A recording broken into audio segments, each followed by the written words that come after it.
Happy Friday to everybody. Hope you are doing well. Since it's a Friday, I figured good day for let's do Ernie Banks. Let's play two. So Ernie Banks won't be involved, but we're going to play two, and you're welcome to stick around for some or all of the festivities. There will be about a 2-minute break between games. So no seventh inning stretch in the first game, just a break between games, about 2 minutes while I go get some more coffee and switch out the teams and all that good stuff.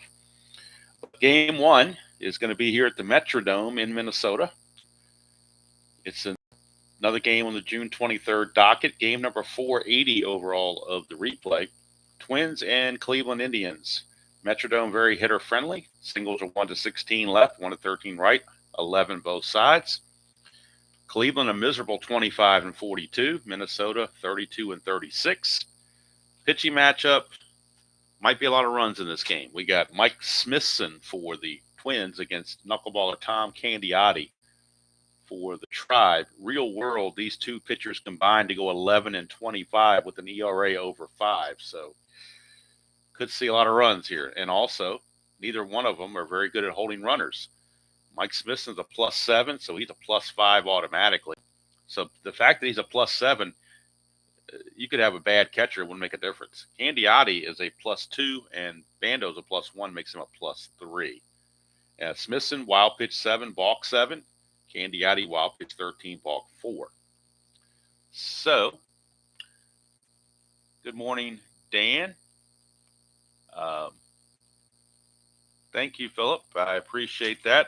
Like I said, I'm learning the game. I did realize, I went back and watched the video, and I did realize in that History Maker Golf, when I had 14 players and I had to reduce it down to 12, that I actually accidentally knocked a chip, what do you call it, chip off of Morikawa. So before I start the final round, I do need to roll and give Morikawa a perk, or what, roll him on the perk chart and see if he gets a good perk or a bad perk or whatever the case may be. But other than that, I thought it went halfway decent, but I mean, it's just going to be, I'm not sure when I'm going to play that final round because that's going to take a while. I do have a doubleheader today. Of course, we've got an NBC game week tomorrow. And then tonight I'll probably record the Sunday Basic Sunday, 1962 Strat-O-Matic Basic for upload on Sunday. So perhaps tomorrow night I might do the, because RJL's finished his inside pitch stuff. So I might go ahead and do the final round live tomorrow night sometime. And that way people that know the game can kind of coach me along if I make any kind of mistakes or whatever the case may be. Good morning, Brown. Good to see you. So, but if I really like the game, I'm obviously going to have to get more courses. Now, I don't really care that much for the course packaging because a lot of times I only want one course out of that. And so I'd rather, for $6, you can get the individual courses. So I might make a list of about 5 or 6 courses and just get those individually, kind of a la carte. And that way I have them for all my tournaments, because I know I need Pebble Beach and I need the Players Championship in Florida. And there's some other ones I'm going to need. I'm going to need the one for the U.S. Open, the PGA, and the British Open and stuff like that. So, because I do want to do with actual season. So if I can. So assuming I stick with the game and I like it and it sticks with me. So, all right, enough of that. We're on to Strat-O-Matic, and let's bring it up on the computer.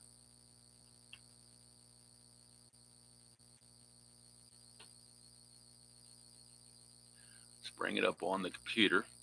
The only thing I knew about, and I knew about this coming in, which is kind of why I waited so long to get to the party to play History Maker Golf, is I realized that once you get into it, if you really get into it, you're going to spend some money because those courses cost money. Now, I've got the base game, so that doesn't cost me anything anymore. I've got the player set. That doesn't cost me anything anymore. And I've already got the to be quite honest, I was a little bit disappointed in the play. Not the material, but the design. I've seen other people play it and had a much different design on it. This one looks kind of very vanilla. And usually the ones I'd seen had a picture of a guy actually swinging the club and everything.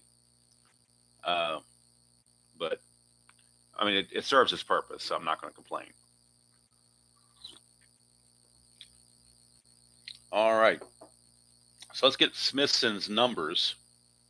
They aren't good, but we still need to look at them anyway, just for general purpose. There's Mike Smithson card for 1987. As you can see, he was 4-7 with a 5.94 ERA. You think that's bad? Look at his replay numbers. Actually, his replay numbers are actually a little bit better. Now look at them. 2-5, which doesn't sound too good, but his ERA is only 4.53, so he's done better. He's just not gotten, decent support. He's pitched 58 innings, given up 65 hits, 19 walks, 26 strikeouts. And he'll be facing a Cleveland Indian team. It's a pretty good hitting team, so you never know what you're going to find out there. JG, you are correct. They are definitely they're not too far behind their actual pace. They picked it up later in the year. They do pick up Don Baylor from the Red Sox in a trade, and I guess that probably helps them. And it's probably some of the little minor trades that they'll acquire, or people that'll come along throughout the season that'll help them out. They'll get rid of some dead weight maybe and pick up some better pitching or hitting or whatever. So we'll see how it plays out. Hello, Yoko. Good to see you.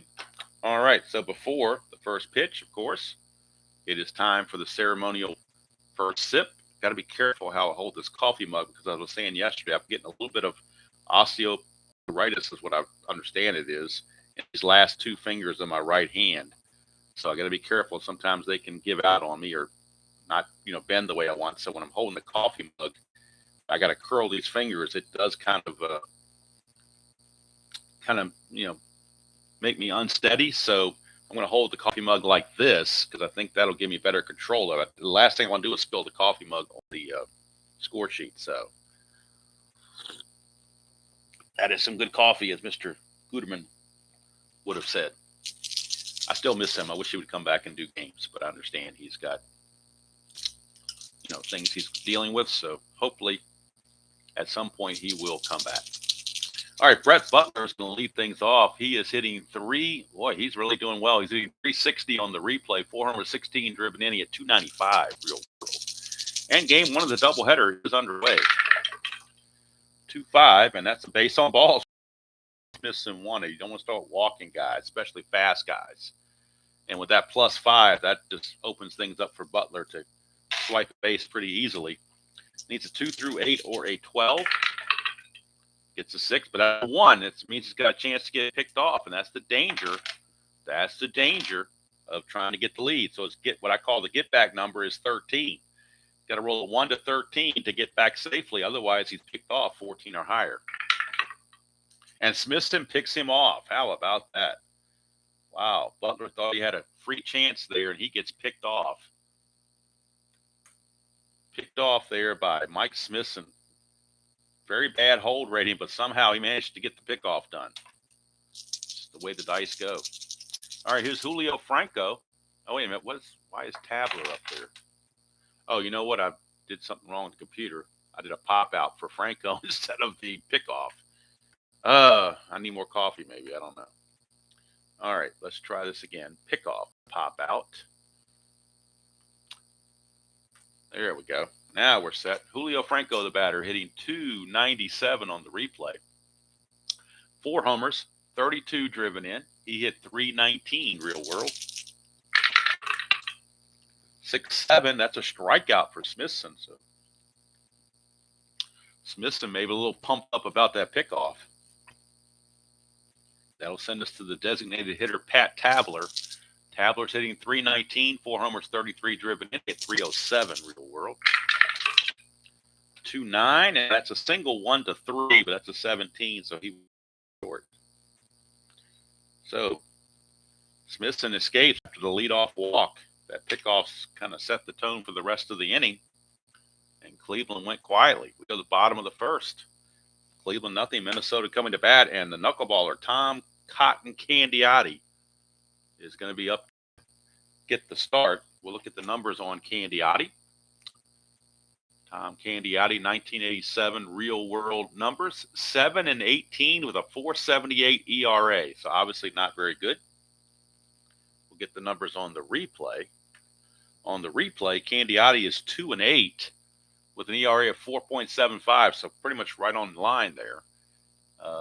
For absolute total numbers, 89 innings pitched, 87 hits, 49 walks, 57 strikeouts. And that is the deal there. Brown, I have never had a no-hitter in Strat. I've had one in History Maker Baseball. I did have a cycle this year in this replay.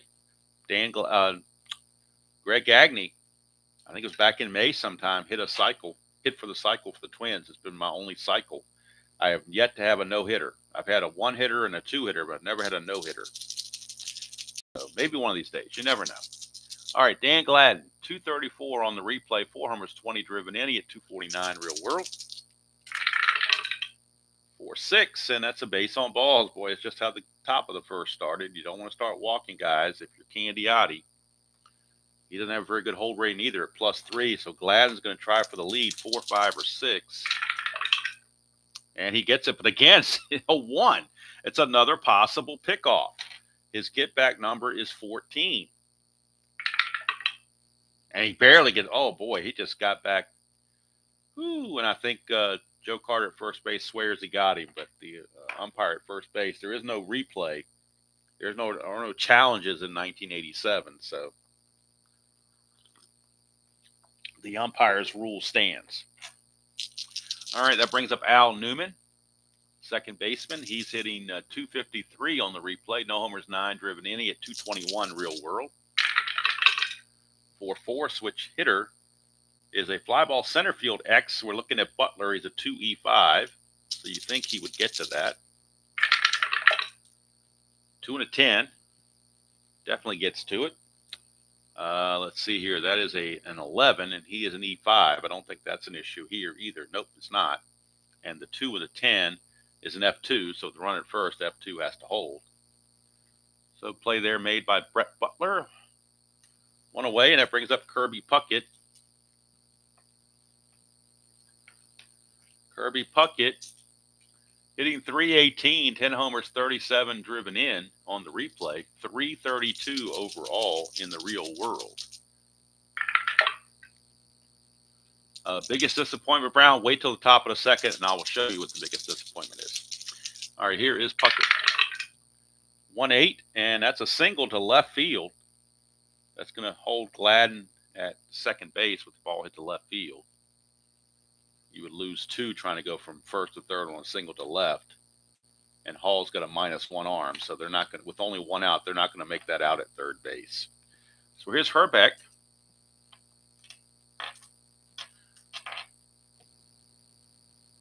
Yes, these are PDF charts I got from ID Jester. Much better than the flimsy paper stuff that came with the game, and it's all spread out. This is more condensed and easier to read. All right, here's Kent Herbeck. He's hitting 292 on the replay, 18 homers, 49 driven in. He hit 285 real world. Candiotti could certainly use a double play about now. 3-8, and it's another walk from Candiotti. That's not going to help the cause. 2 walks in the inning. All of a sudden, now the bases are loaded with only 1 out for Gary Gaetti, who's now back at third base after spending some time on the bench injured and only DHing. Now he's back to full force playing first base. Gaetti hitting 269 on the replay, 15 homers, 58 driven in. He at 257 real world. Cleveland infield is back for the double play. They want to turn 2. 110, and that is a ballpark blast for Gaetti. It's a 1-11, but that's a 20. So he will not get the grand slam, but by default, it is a sacrifice fly. So the first run comes in as Gladden scores on the sac fly. And the Twins take a 1-0 lead. No, he just sent me an email with the file. So, no, didn't pay for it. No, absolutely not. That was a good, pardon the pun, but it was a good gesture from ID Jester to put that out there. So. All right, designated hitter Roy Smalley. I got these from Dice Emporium. Just Google Dice Emporium. That's where I got these from. And they have multiple colors and styles and everything else. Roy Smalley, 284 on the replay, 4 homers, 25 driven in. He had 275 real world. Still got runners at first and second, so it is a clutch situation. And in the clutch, he will lose a hit on 1-7. So he's got to watch out for that. That's a 2, possible balk or pass ball. Looking at a possible pass ball on Bando, his pass ball rating is a 9. And he will commit the pass ball. So that'll put runners at second and third now with 2 outs. Now a base hit will score 2 runs. So that can be a big play.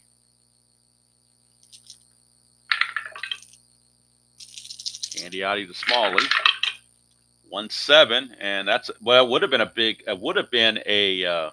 big play, but Smalley just hit his anti-clutch. Look at Smalley on the 1-7 against right-handers. You see that little omega symbol right there.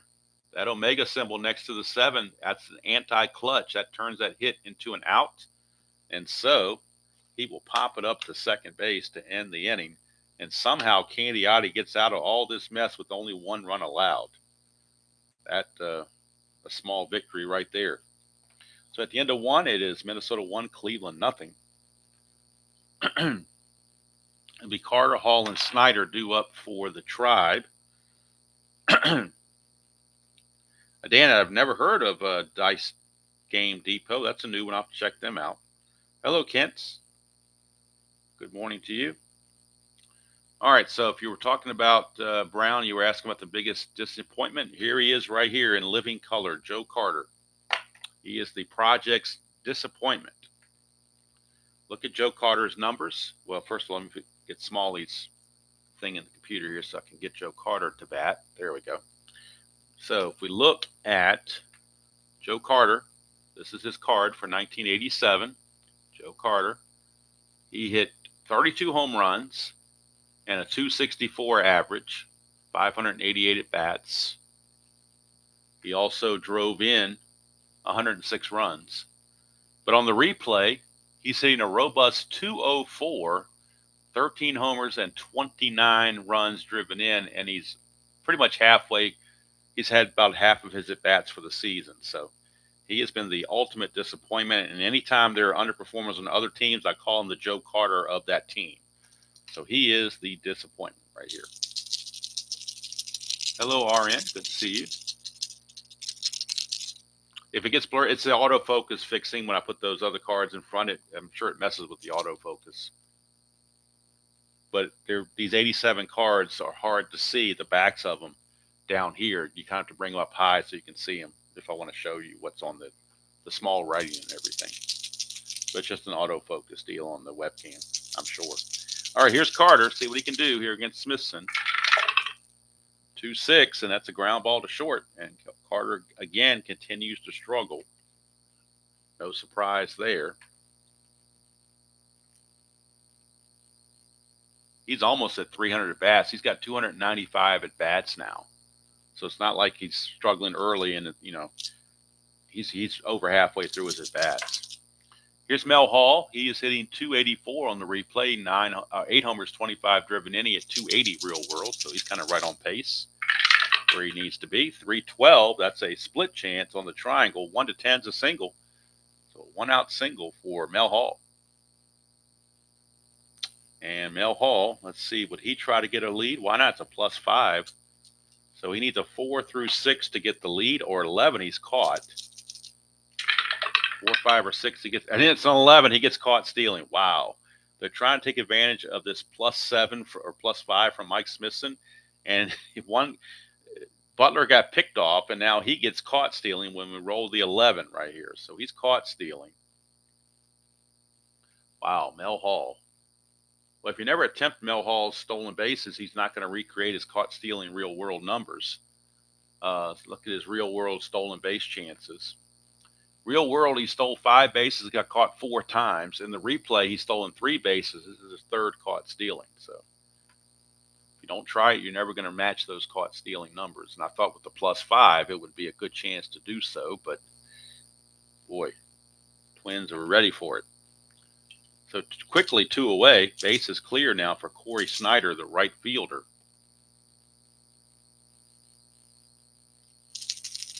Right fielder Corey Snyder hitting 241, 11 homers, 33 driven in. He hit 236 real world. It's a 412, and that is a fly to left, and that's going to end the inning. So nothing going on there after the caught stealing. And Smithson has made 2 innings of shutout ball against this high-powered Cleveland offense. Bottom of the second we go. Candiotti back out. We'll face the bottom of the order. Tom Brunansky, Tim Laudner, and Greg Gagne. Brunansky hitting 267 on the replay. 10 homers, 30 driven in. He hit 259 real world. That's a 3-9, and that's a grounder to short. And Franco will make the play. 1 down. Here is Tim Laudner. Laudner hitting 255 on the replay, 7 homers, 17 driven in. He only hit 191 real world. 5-12, and that is a ballpark blast for Tim Laudner. It's 1-11, and that's gone. Tim Laudner, his 8th home run of the replay. He had 16 real world. This is home run number 8 for Tim Laudner. Solo shot puts the Twins up 2-0. Home run number 8, RBI number 18. Look at it again, 5-12 puts us in the ballpark blast region. He has normal power. It's a 1-11, and that's a 10. So Laudner connects, making it 2-0 Twins. And that'll bring up Greg Gagne. Gagne is hitting 369. He's been definitely overperforming. 369 on the replay. 5 homers, 30 driven in. He only hit 265 real world. And he does hold the distinction of having my only cycle is with him. 4-7, and that's another walk from Candiotti, his 3rd. That's not going to help the cause. Now we're back to the top of the order, but first Gagne's looking to possibly get started here on a run. He needs a 2 through 6 to steal it. 8, he's caught. And he's caught. What are the odds of me rolling this single number that causes caught stealings? I've done it twice in a row now. Top half of the inning, now this one.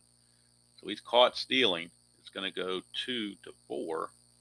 And we'll get the numbers on Gagne, stolen base numbers, real world and replay. Let's see here. He stole 6 bases, got caught 6 times. On the replay, stolen 6 bases, only been caught once. So that's caught stealing number 2. So like I say, if you don't steal, you're never going to match those caught stealings. So he's out of there. And we're back to the top of the order and Dan Gladden. Don't know why I moved Gladden, didn't need to. Here's Gladden. He walked and scored his first time up.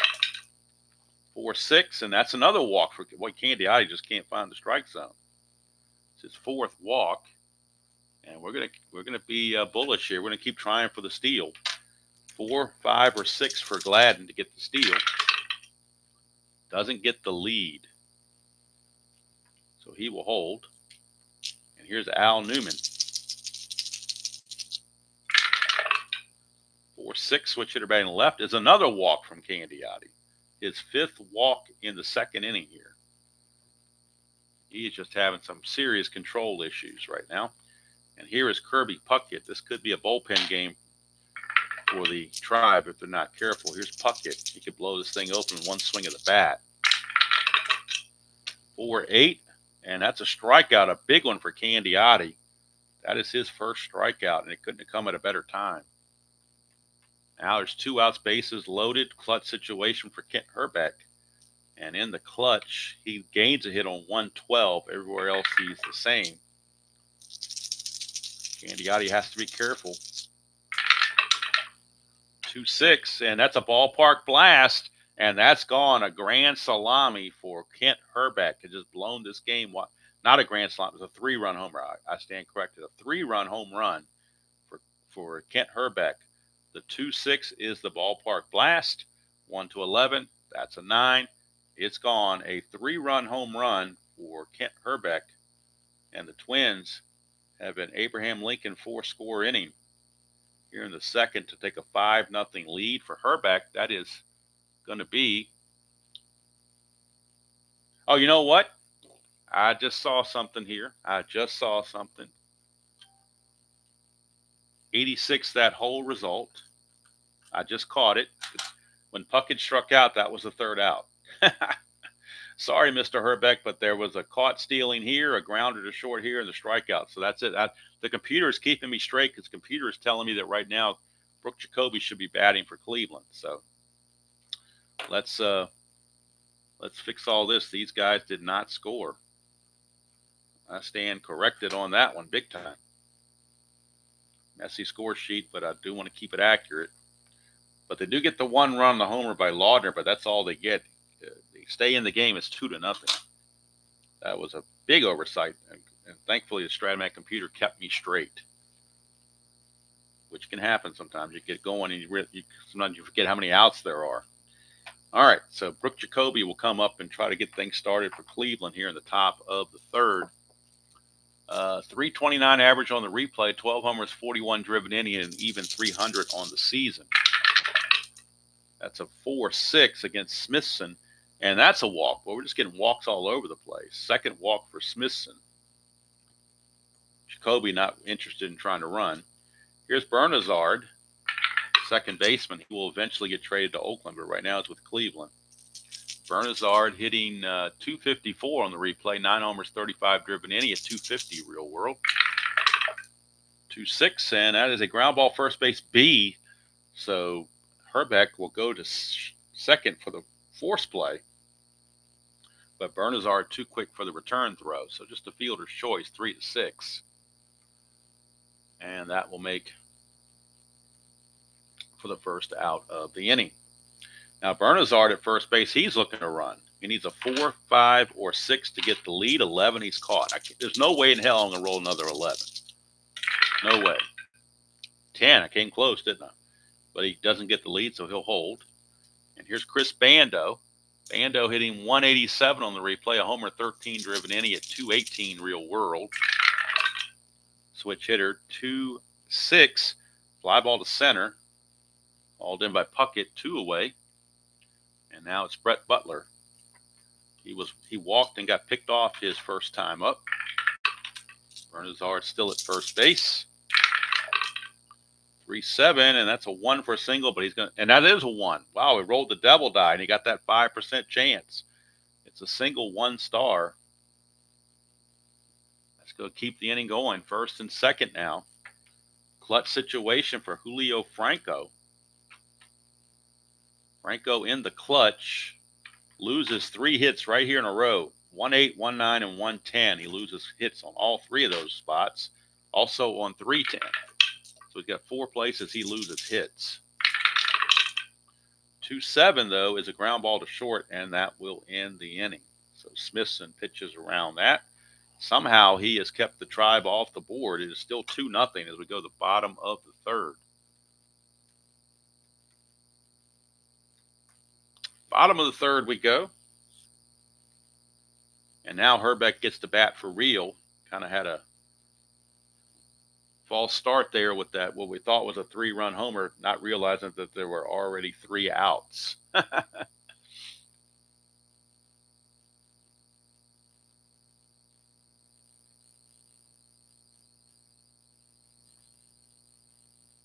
don't think a D12 would work, no.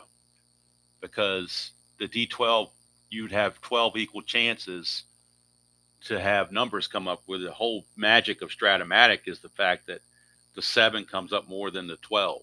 So the percentages would not be the same at all. I totally agree with Dan on that one. So, all right. Here is Kent Herbeck. We start the bottom of the third. Kent Herbeck. Get a 4-5, and that's going to be a pop out to second base. Bernazard is there, so Herbeck a little bit disappointed after thinking he had a 3-run homer. But you can't have 4 outs in the inning. So here's Gary Gaetti. 1-7, and that's a home run, 1-15, but that's a 16. So he settles with a double. Double for Herbeck. I mean, for a Gaetti, rather. 1-15 would have been a home run, but 16-20 is a double, and the double die is a 16. All right, here is Roy Smalley. designated hitter. That's a 210 for Smalley. He's going to fly it to right. 2 away. And now it's going to bring it down to a clutch situation for Tom Bernansky. And in the clutch for Bernansky, he loses a hit on 1-2. Everywhere else, he is the same.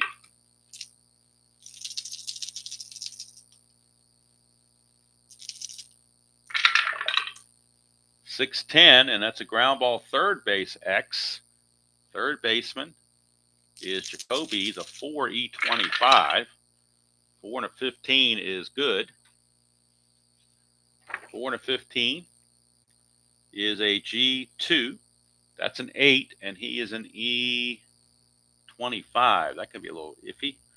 There is an 8 right there. One base error on Jacoby. So Jacoby boots it. Going to keep the inning going. It's only a one base error, so the runner Gaetti stops at third base. But it does keep the inning going. Don't want to give these guys extra outs to play with. And here's Tim Laudner. He homered in his first at bat. It is a clutch situation, and he will gain some hits in the clutch. 3-3 and 2-5. He will gain hits. 3-3, and there it is. He found the clutch hit right on cue. He found the clutch hit. 3-3. There's an omega right there. So that turns that out into a single 2 stars, and the error has produced another run at least. RBI single from Tim Laudner. And the Twins now lead at 3-0. That's an unearned run, obviously, but it still counts. 3-0 Twins. Here's Gagne. He's also in a clutch situation. And in the clutch, Gagne 2-8 and 3-8. He loses hits. So anti-clutch. 5-12. 5-12 is a ballpark blast on Candiotti, and that's gone. Greg Gagne goes deep. A 3-run shot. And that error by Jacoby has opened up the floodgates. Look at it again. 5-12 is a ballpark blast. 1-11, that's a 5. Greg Gagne from the number 9 position, a 3-run home run. And he has blown this game. They have blown this game wide open now. A 4-score inning this time around. There are only 2 outs, so that's verified. For Gagne, that is home run number 6 on the replay. He had 10 of them real world. RBIs 31, 32, and 33.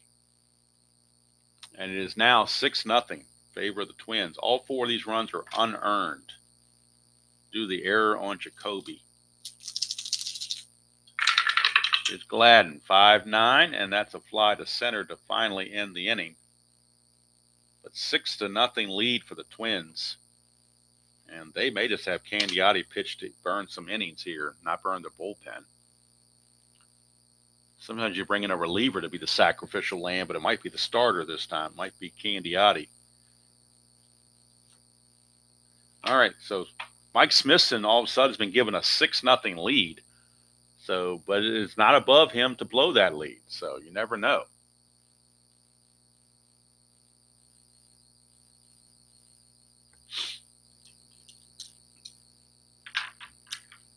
So here's Pat Tabler. 5-5, and that is a double 1-8. That's a 4. Leadoff double. Leadoff double. Off the bat of Tabler. Here's Joe Carter. Rounded to short his first time up. That's a 1. Possible wild pitch on Smithson, which is a 7. No wild pitch. 4-9. And that's another walk from Smithson. That's his 3rd walk. Last thing you want to do is put guys on base when you're ahead 6-0. Here's Mel Hall. All singled his first time up, but then got caught stealing. 3-8 for Hall, and that is a ground ball third base B, so Gaetti will get the force at second base. can't turn the double play. Hall sped down the line too quickly. So now runners are on the corners with one out. Corey Snyder, infield back for the double play. Snyder, 5-6, and that's going to be a single right up the middle, base hit. Cleveland finally on the board as Tabler scores, and Hall will stop at second base, down by 5 runs. No sense taking any chances when you're down by 5 runs. Brings up Brooke Jacoby, trying to atone for that error.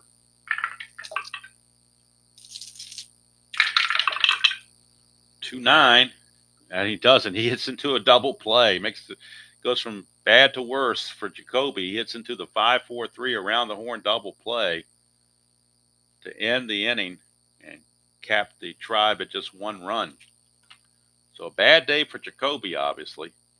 Committing a big error and then hitting into a double play with runners on base in scoring position that could have gotten them back in the game. But not to be.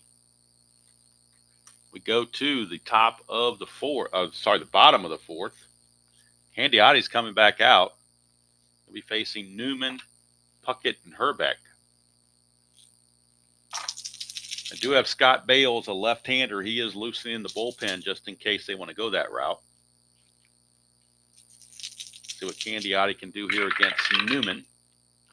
3-5, that's a fly to center, 1 away.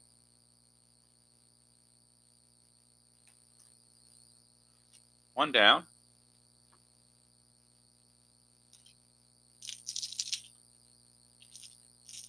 Here's Kirby Puckett. 4-5, and that's a fly to right field. 2 down.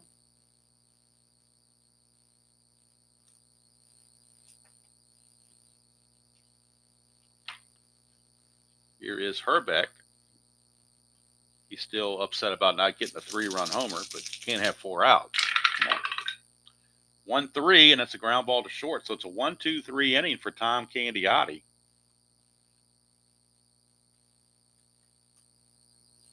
So Bales has sat down, and they will go with Candiotti as long as they can, I guess.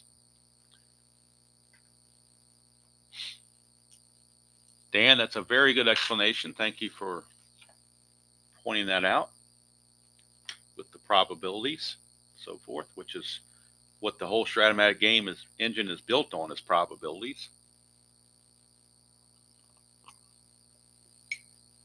Which is what makes it the most accurate game out there, because no other game really does that. They have grids, but the grids are random. They're not done by numbers like this. So that's what makes this far and away the most accurate game out there, in my not so humble opinion. All right, here's Tony Bernazard. 4-5, and that is a pop out to first base. I often say if I want to play a baseball game for fun, I'll play something else. If I want to play something that's accurate, I'll play Strat-O-Matic. I don't know if anybody ever saw the movie. It's called Soul Man. Trying to think of James Earl Jones played a teacher, a professor at Harvard, and C. Thomas Howell played the student, and he couldn't get scholarships into. He came from a wealthy family, but his wealthy family wouldn't pay for his college, and he couldn't get a scholarship. He tried for all kinds of scholarships, but he was a Caucasian gentleman, and he found a scholarship, but it was for an African American student. You had to be an African American student, so he took these tanning pills and put on an afro wig and went to Harvard, trying to pass as an African American student, which was ridiculous to begin with because you could obviously tell he wasn't. But in the movie, they let it go on like that. But when they talked about Harvard Law School, they said it was some line in there about Harvard Law, there is no substitute. So I'm getting to that point to say here, Strat-O-Matic, there is no substitute. There is no game on earth out there that is statistically as accurate as Strat-O-Matic. It's mathematically impossible, because Strat-O-Matic is the only one that uses these probabilities where the 7 comes up more than the 12. So they're going to put the most reliable results in the 7s and 6s and 8s. In your outlier results are going to be on the 2s and the 12s. So my opinion is Strat-O-Matic, there is no substitute. That was actually a very funny movie, that Soul Man. It's from the 80s, I do believe.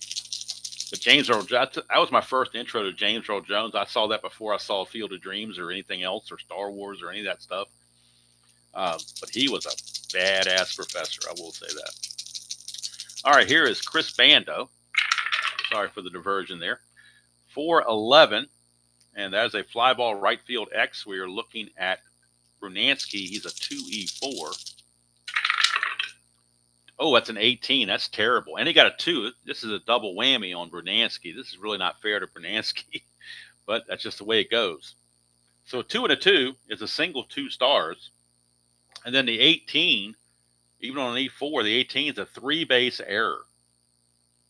So it's going to clear the bases. I mean, actually, Bando's going to score. So it's going to be a single for Bando, and then a 3-base error brings home the run on Brunansky. Don't get many 3-base errors, but when you roll 16 or 18 rather, it just happens. So it's a single for Bando, and the error on Brunansky scores the run to make it 6-2. So talk about your outlier right there. That was. And we got the double whammy. You got the low D20 result, and you got the bad D6 result. So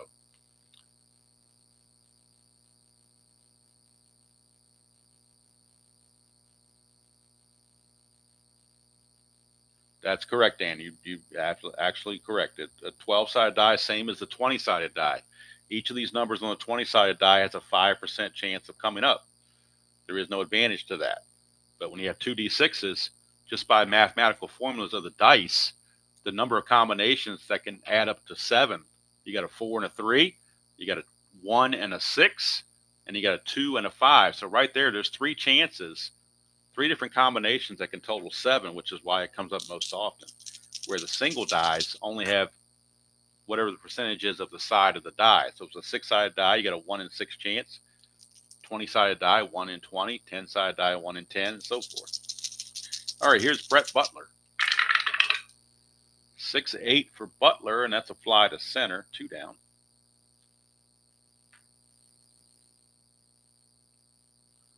So 2 away. Actually, I think there's an article on the Strat-O-Matic website that explains that, where they go through all the, I know it's in the rule book. Pretty sure it's in the rule book, if I'm not mistaken. Somewhere, I believe in the beginning of the rule book, it talks about the, no, actually it's in the back of the rule book, I think. I think it is right here, isn't it? Here it is. I know it's in here somewhere. I've seen it. Here we go, right here. Right here in the, let me bring this up a little closer so you can see it. Right here, this is on page 15 of the rule book. Strat Math, Dice Chances, explains it all right there in that section. When 2-sided dice are rolled, there are 36 possible combinations. When added, these combinations distribute this way. A 2 and a 12 get a 1 chance, 3 and 11, 2 chances, 4 and 10, 3 chances, 5 and 9, 4 chances, 6 and 8, 5 chances, a 7 gets 6 chances.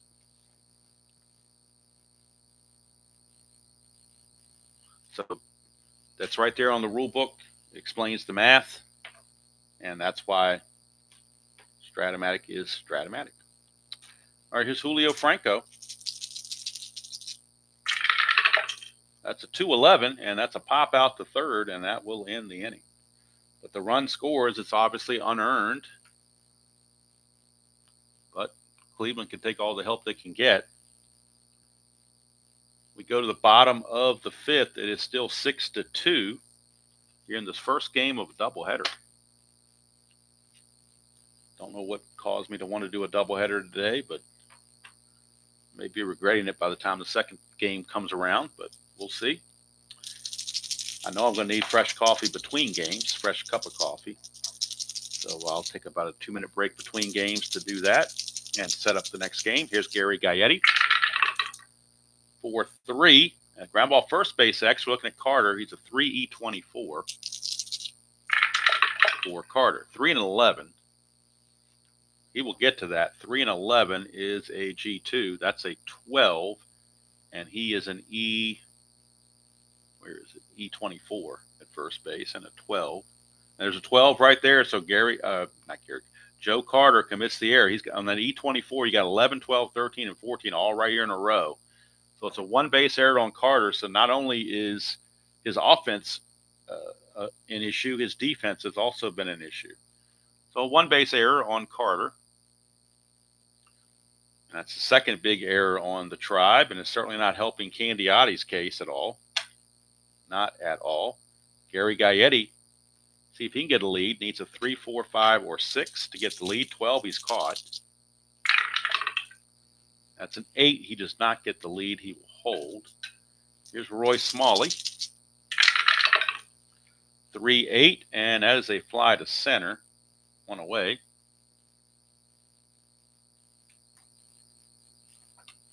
Here's Tom Brunansky. That's a 1, so possible wild pitch on Candiotti, which is a 3. I'm sorry, a 13. And that is a wild pitch on Candiotti. It would have been a wild pitch on the 3 even. But wild pitch Candiotti puts the runner in scoring position and takes the double play out of the equation. That's a 2, possible balk or pass ball. We're looking at a possible pass ball on Bando, which is a 9. And that's a pass ball. So we've got a wild pitch plus a pass ball. And all of a sudden, the runner's at third base before Brunansky even gets a chance to swing the bat. Now the infield's got to come in. 6-10, right-handed. That's a ground ball, third base X. We're looking at Jacoby. He had a big error last time. Needs to make the play here, especially with the runner at third. He's a 4, but the infield in might hurt him. That might get through. That's a 4 and a 10. I bet that's going to get through with the infield in. 4 and a 10. It's absolutely, it's G3 pound. The pound sign means that the infield is in. It gets through for a single. And that's exactly what we have. E25 and an 8. No 8 there. There's a 9 there, but no 8. But it will get through for a base hit. So by playing the infield in, that reduced his range, and the ball gets by him. Another unearned run coming in for Minnesota. And it's up to now to a 7-2 game. Here's Tim Laudner. And now Bales loosening again in the Cleveland bullpen. Laudner has homered and singled. 5-12. That's another ballpark blast on Candiotti, and that's gone. Laudner does it again. He does it again. Candiotti gets taken deep on the knuckleball for the second time by Laudner. His 9th home run of the season. 2-run shot for Laudner. RBIs 20 and 21. And now Candiotti is tired. But they're going to see if he can finish out the inning. It is now 9-2. Here's Gagne. He's also homered, courtesy of the Metrodome. 4-5. It's a fly to right. 2 away. They just want Candiotti to get through the inning. Then they'll bring in Bales to pitch the rest of the game, most likely. Here's Gladden. 4-5. And it's another fly to right to end the inning. That's going to be it for Candiotti. So 3 runs come in this inning. And it is a 9-2 ball game. Tough outing for Candiotti. He's going to go 5 innings. And didn't have his fielders helping him out, but his pitching wasn't the greatest either. It was a bad combination all the way around. So we go to the computer to get his final numbers for the box score. 5 innings pitched, 7 hits, 9 runs. Only 4 of them are earned.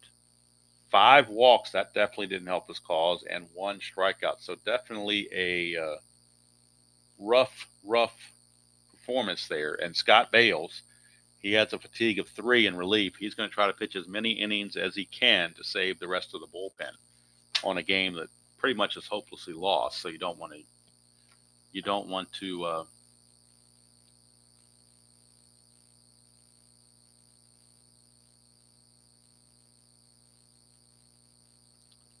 Hello, Matt. Good morning to you. I own, from an old version of Strat-O-Matic, I do own the those little numbered cards, the D20 cards or whatever, but I've never used them. I have never used them. Didn't see any reason to use them. D20 solves that whole problem. All right, here is Smithson. And actually, I didn't see it, but Smithson's fatigue inning was last inning. He gave up a run, which was unearned. So he still got some fatigue, and I'm using a Strat computer to tell me when the pitcher is fatigued. So he's still good right now. Here is Smithson, 2-3, and that's a 2-3 down here. That's a hit by pitch. He plunks Tabler. Mine aren't in sheets. Mine are loose because I bought the game used off eBay when I bought it. Came with the 1979 original set and the old game box, the old white game box.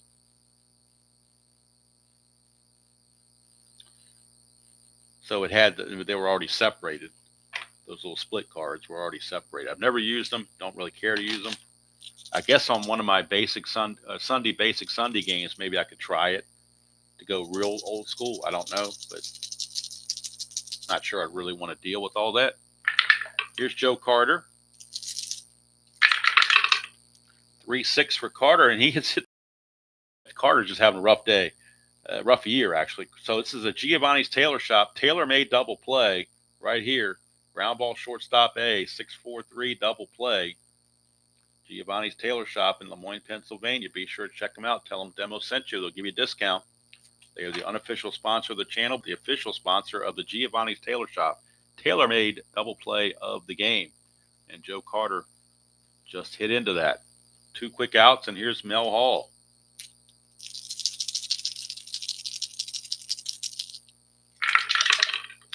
.111, and that's a fly to center, and he's over. I never played Dungeons and Dragons. My first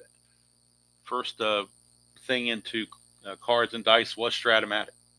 I did play Status Pro, but that's fast action cards. But my first board game with cards and dice was Strat-O-Matic. All right, so Scott Bales is going to come in. He is, not that the whole matters, because when it's 9-2, nobody's going to be stealing. But he is a -3 for what it's worth. And we'll get the numbers on Bales as he tries to eat some innings for the Tribe.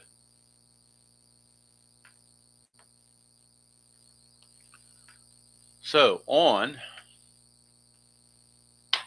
the actual 87 season for Scott Bales, he was, if I can get it to focus in here, 7-8 with a 4.64 ERA on the real 1987 season.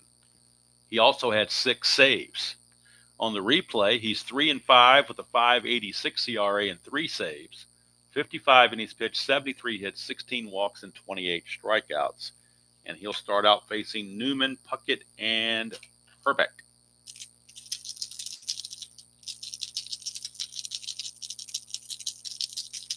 All right, here's Newman. Turnaround bat right-handed now. 6'9", and that's a walk. That's the last thing you wonder if you're Cleveland, start walking guys. And again, with the score being 9-2, we're going to call off the dogs, no stealing.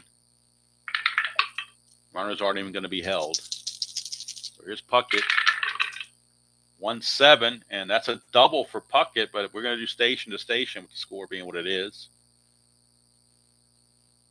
I mean, Newman may have been able to score there, but why push it? So here's Herbeck. Infield for the Tribe is in. Lefty-lefty matchup against Herbeck. 6-7, but it doesn't matter. That's a single to right field. And Bales is not the answer either. RBI single for Herbeck. Puckett takes third. There's now a 10-2 game. And Gary Gaetti, the batter. Infield back for the double play. They need outs in the worst way. 5-5, and they get a ground ball second base C. That'll score the run. And advance Gaetti to second base. They at least get an out for something for their credit. And that's their primary objective, is to get outs. They could care less about runs because this game is over. They just want to get the game over with. The way you get the game over with is to get outs. So that's why I didn't play in. Here's Smalley, 6'5", switch hitter, batting right-handed. And that's a 1-4 triple. 15 is going to be a double. And that will score yet another run. 3 runs in the inning already off bails. He may not be able to finish this game, as he's getting beaten around from pillar to post. And here's Bernansky.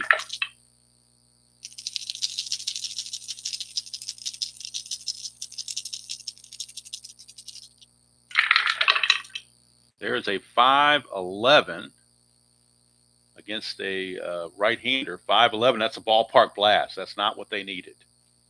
That's a 13, though, so they catch a break. That's an 11. So just a fly to left. So mercifully, the D20 was higher than 11, saving them at least 2 runs right there. But here's Laudner. He's had 2 home runs already, plus a single. He is the player of the game so far. 3-8 against the lefty, and he will strike out this time. So 3 runs again for Minnesota. They are tearing it up. They now lead it by the score of 12-2 as we head to the top of the 7th. Smithson's still out there, and he's got a huge lead to work with, so why not? Here's Corey Snyder.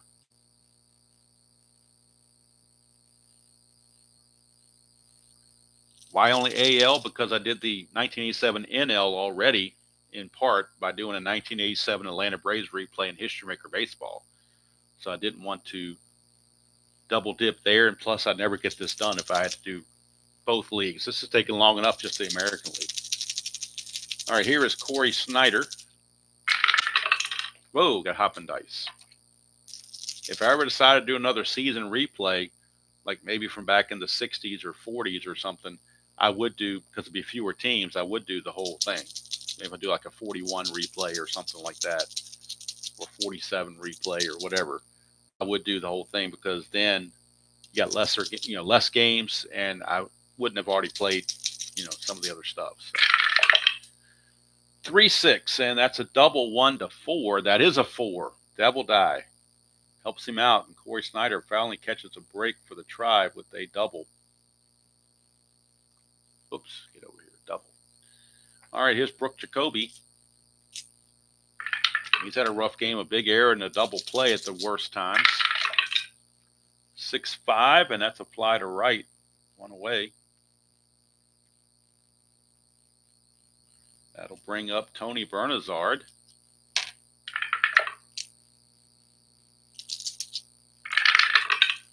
We had a 5-9, and that's going to be a strikeout for Smithson. There's a dot there, but he has not reached fatigue yet. So the strikeout is good for Smithson. I believe that's only his 2nd strikeout. He struck out Franco in the 1st inning, and that's been it. So here's Chris Bando. It's still considered technically a clutch situation despite the score. 2-11, and that's a 1-8 home run, and that's gone. Chris Bando, a 2-run home run.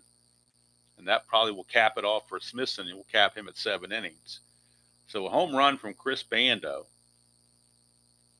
2-run shot.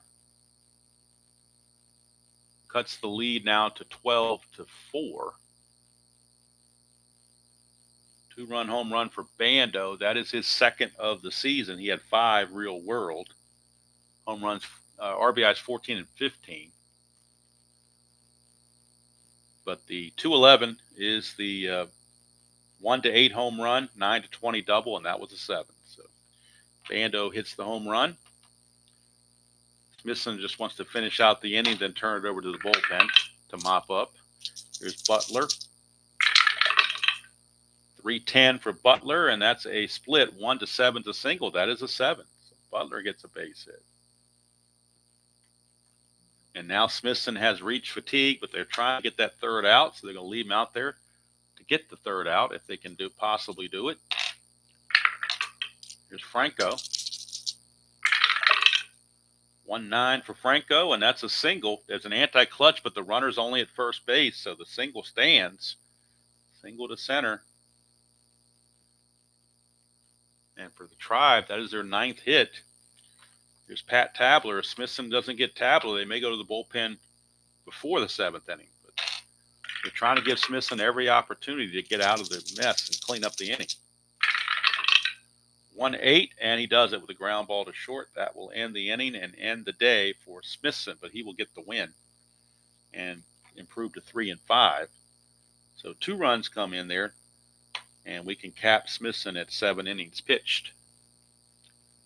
And we'll get his numbers off of the box score before moving on to the bottom of the 7th. It is a 7th inning stretch, but since I'm playing 2 games, there will not be a 7th inning stretch break. The break will be between games. So let's see here. For Smithson, 7 innings pitched, 9 hits, 4 runs. Oh, 3 of them are earned. 1 of them is unearned. This one here was unearned. So 4 runs, but 3 of which were, what is that? Just sloppy here. Let's see if I can fix this a little bit better. Hate messing that stuff up. 3 earned runs. He walked 3, struck out 2. And we'll figure out who's going to come in the 8th inning, but don't need to make that decision right at the moment. Instead, we have Bales back out, and he will be facing Gagne, and then Gladden and Newman.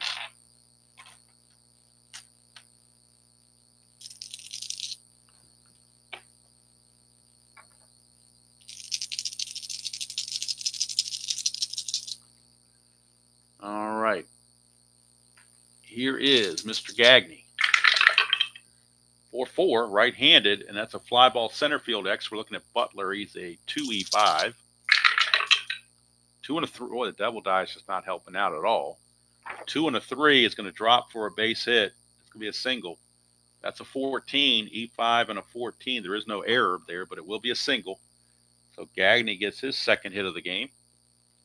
Again, with the score being what it is, no holding the runners and no attempting steals. Just playing it out. Here's Gladden. 6-4, and that is an in-home run chance for Dan Gladden. 1-19, but he has weak power against lefties. So this will turn into a single. 2 stars, not a home run because of the weak power. Dan Gladden rated normal for righties, but weak against lefties. So he obviously didn't hit too many home runs against lefties. He's going to put runners at the corners, nobody out for Al Newman.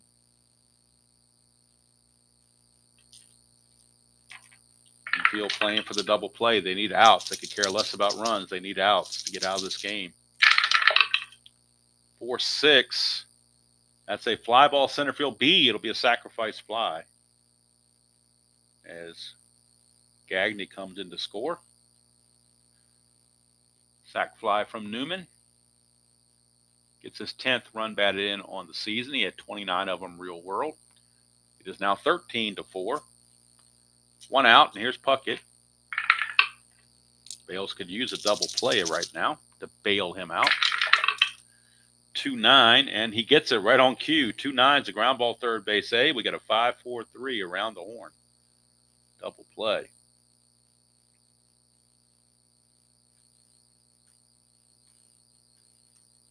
And that will end the inning. Except for the 4th inning, the Minnesota Twins have scored every single inning. They have just been unrelenting with the pressure. Now the Twins need a mop-up guy to come in and pitch. And let's see who's got the most rest. But you can pretty much use anybody you want when you got a lead like this. So they are looking at probably George Frazier, I'm guessing. Actually, Atherton, 39. Let's see here, Frazier. They're actually going to go with Keith Atherton. He's pitched less than Frazier has. So Keith Atherton will be coming on to pitch.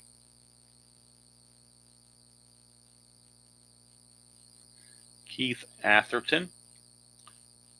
0 hold, but I don't know why I'm even keeping track of that because nobody's going to try to steal or anything like that.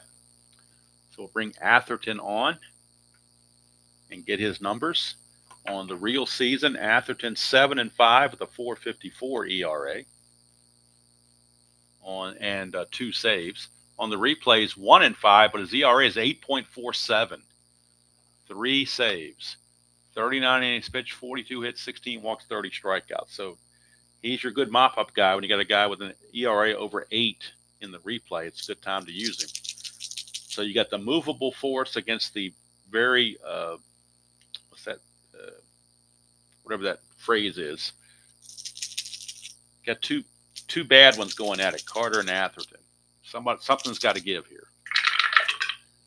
6-6, and it is a strikeout for Atherton. Carter can't even do it against the weak guy. Carter just, I don't know, his card is possessed, I guess. I don't know. Here's Mel Hall. 2-9, and that's a double 1-14, but it's a 17. So just those little things like that just tell you what kind of season and game it's been for Cleveland. When you think they're going to get those, percentages say you're going to do something, and you don't. Here is Snyder. That's a 2. So we're looking at a pass ball chance on Laudner, which is a 6. And it is a pass ball. So play getting a little sloppy now with the score being what it is. So it takes a double play out of the equation. Here's Snyder. 2-9 for Snyder is a ground ball to short. That'll freeze the runner at second base. 2 down. And that takes us to Brooke Jacoby. 2, another chance for a balk or pass ball. This one a balk chance. Have to go to the computer to get Atherton's balk rating. They're not on the cards. Balk rating for Atherton is a 0, so he cannot balk. Wild pitch rating of 3. Jacoby 6-10. And that is an in-home run chance, 1-8. That's a 7. It's gone. Brooke Jacoby.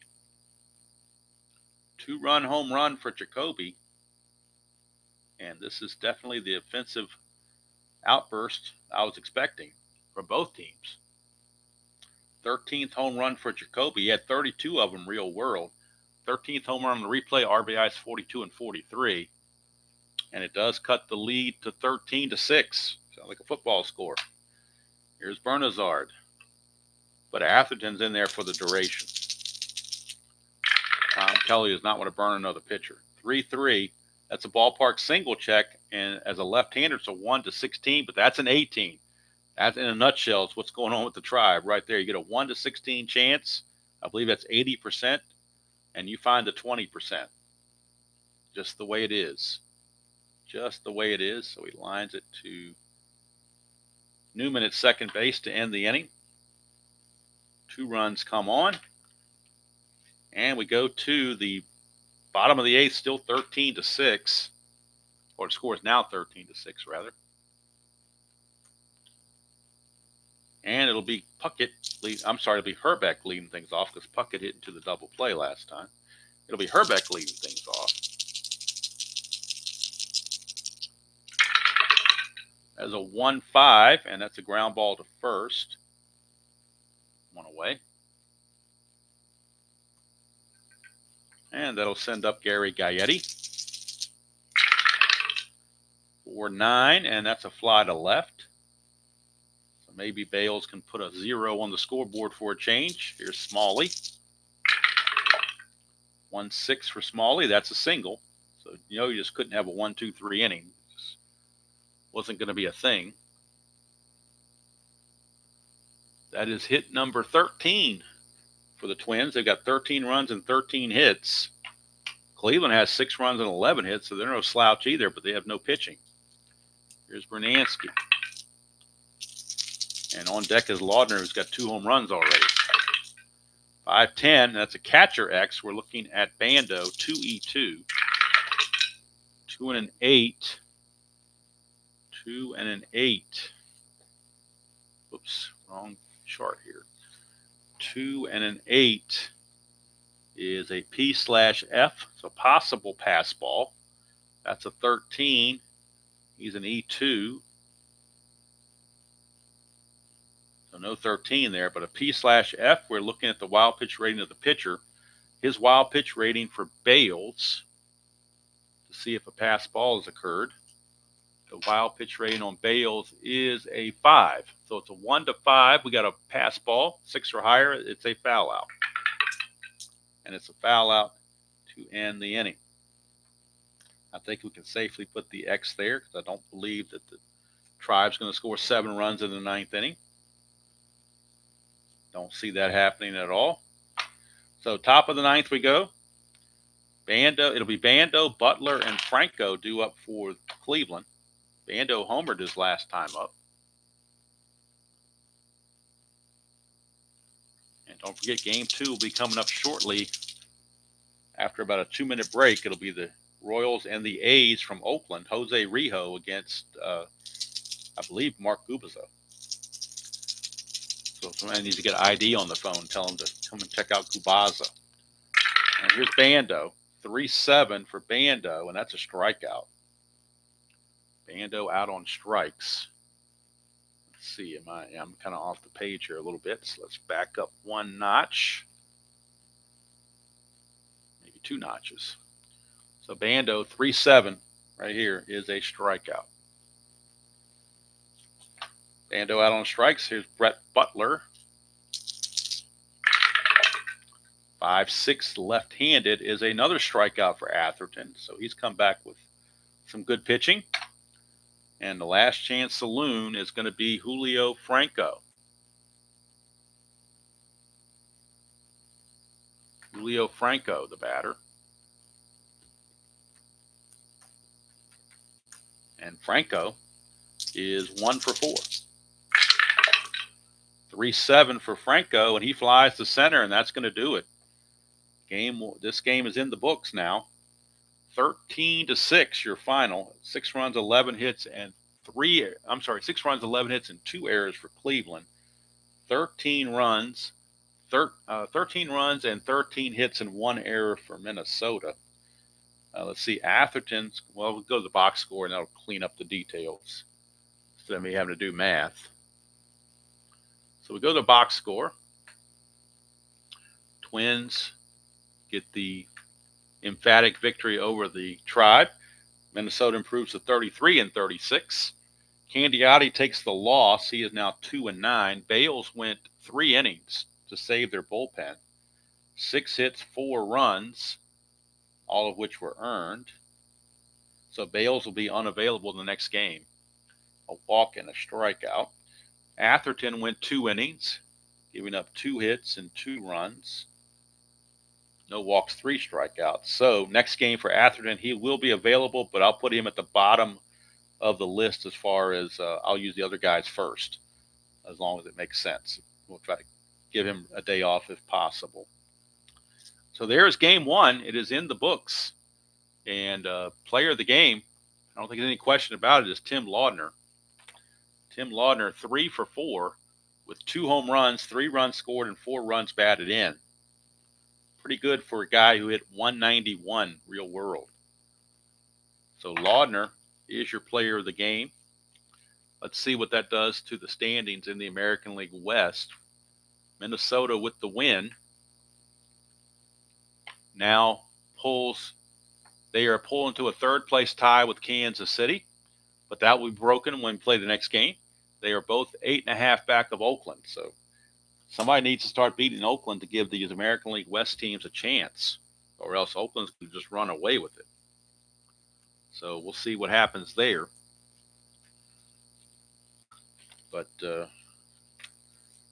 meantime, I need to put these cards away from Cleveland and Minnesota and get ready for the next grouping of players, next teams.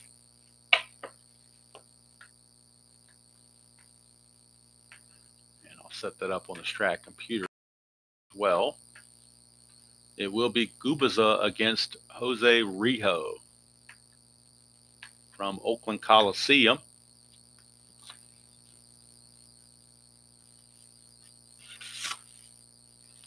Let's get Minnesota's players.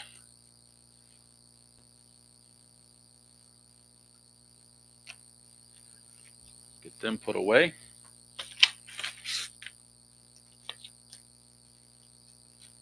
And bring out the Oakland and Kansas City players, so we can get ready for game 2.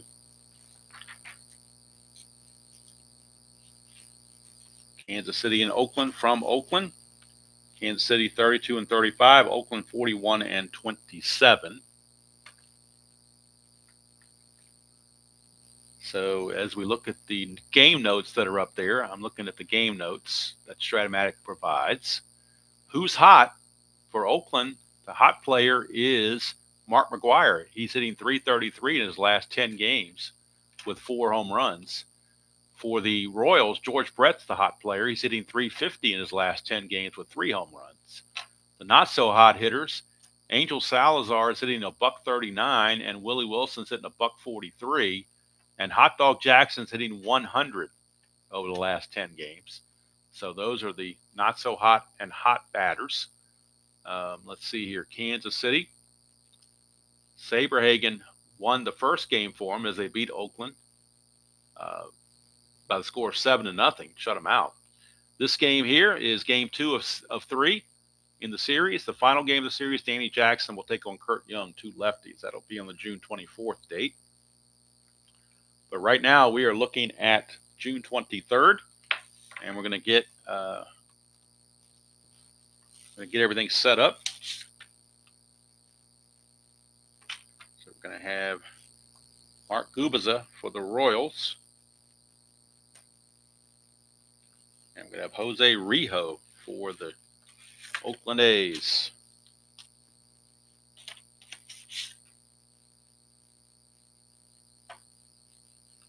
Where is Rijo? Where'd you go?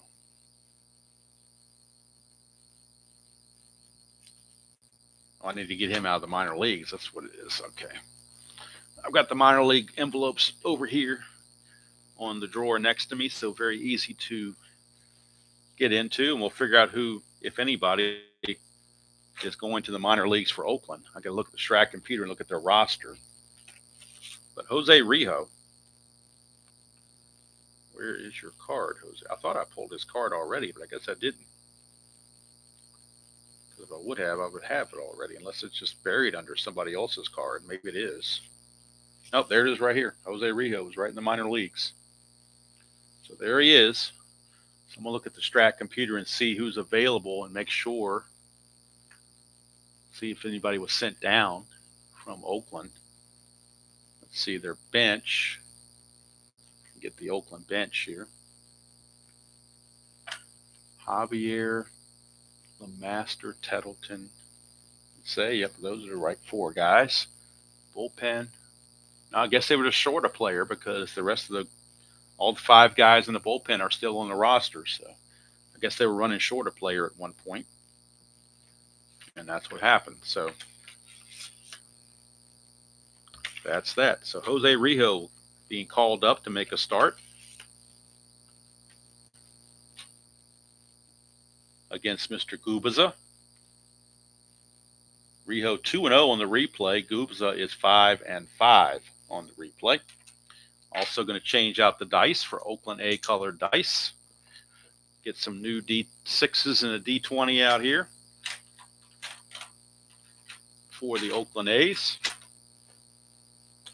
And I'm going to be going to take about a 2-minute break to get a new cup of coffee, stretch a little bit after being sitting down for so long, as we are at the moment an hour and 20 minutes. So time to stretch for sure. But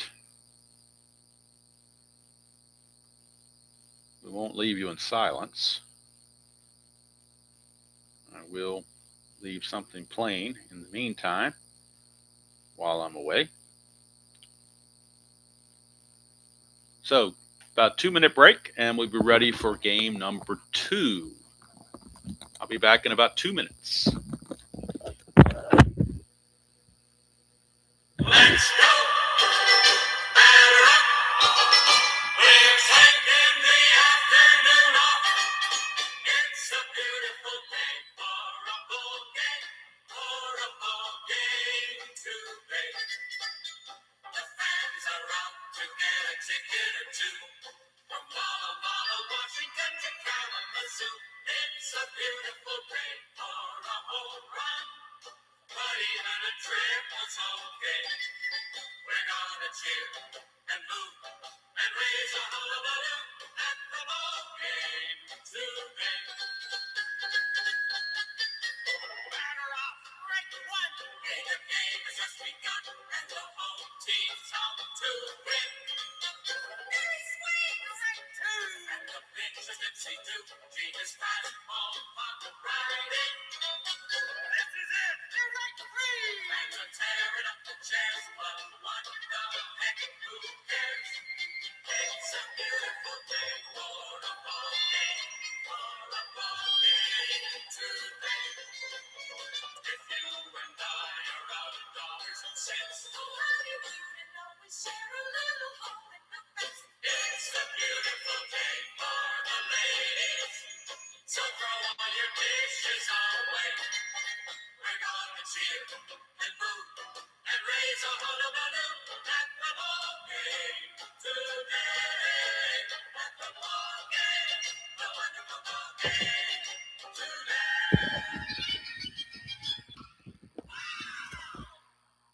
All right, we are ready for game 2 of the doubleheader. And let's get this a little closer now since we're not, whoa, that's too close. Whoa, where'd you go? Why are you doing that? Back up here. There we go. Right there should be fine. All right. Oakland Coliseum, pretty good for pitchers. Singles 1-3, home runs 1-5, both sides. Jose Rijo a -2 on his hold, but Gubas has a +2 on his hold. So that could certainly favor the Oakland runners. Let's look at Jose Rijo on it. Whoops. Just back up here where it belongs. Let's look at Jose Rijo on the 87 season. Jose Rijo, 2-7 with a 5.90 ERA, so not very good, obviously. We'll go to the Strat computer to see what he's done on the replay. Done much better on the replays, 2-0 with a 3.67 ERA, 27 innings pitched, 26 hits, 12 walks, 26 strikeouts. And he will be facing Willie Wilson, who was one of the cold hitters coming into this game, hitting just over 100 in the last 10 games. But on the season, he's still hitting 263, 2 homers, 14 driven in, although he hit 279 real world. And before we have the first pitch, of course, even though it's the second game, we're going to have another ceremonial first sip with the refreshed coffee. And now we're ready to go. 4-6 switch hitter. And that's a 1-9 single, but that's a 14. So he lines it to Phillips. And that's one away. Don't forget tomorrow at roughly noon, we will have the NBC game of the week on Fall Classic Baseball 1979. And it will be the Seattle Mariners taking on the Boston Red Sox at Fenway Park. Odell Jones for the Mariners against Dennis Eckersley for the Red Sox. Here's Seitzer. He's hitting 292, 9 homers, 35 driven in. He hit 323 real world. That's a 1-8 for Seitzer, and that's a base hit. Kevin Seitzer. Single for Seitzer. If he wants to get the lead, a 5 or a 6 will get him the lead. Does not get it. A hold, and here comes George Brett. He's been the hot hitter for the Royals over the last 10 games. Brett on the replay hitting 299, 4 homers, 9 driven in. He hit 290 real world. 6-4, and that's a ballpark single check, but it's only a 1-3. So he'll ground it to first. Well, no, I take that back. There's run on base, so I can't go to that. I've got to go to the line out here. So he's going to line it, but I'm going to say he lines it to first instead of to second. Doesn't really matter. 2 down for Danny Tartable. Tartable on the replay hitting 320, 15 homers, 44 driven in. He hit 309 real world. 1, so we get a wild pitch rating on Rijo, which is a 12.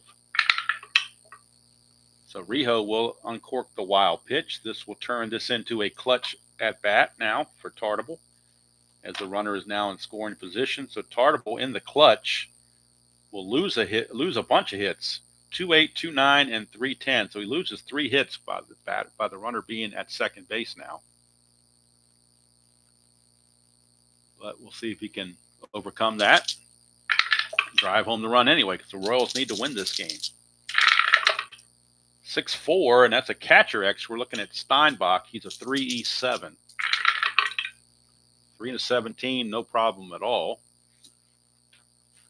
3-17 is a G3, and that's a 9, and he is an E7. There's no 9 there, so it's just a ground ball. Steinbach throws out Tartable to end the top of the first. So we go to the bottom of the first. It is Kansas City nothing, and Oakland coming to bat.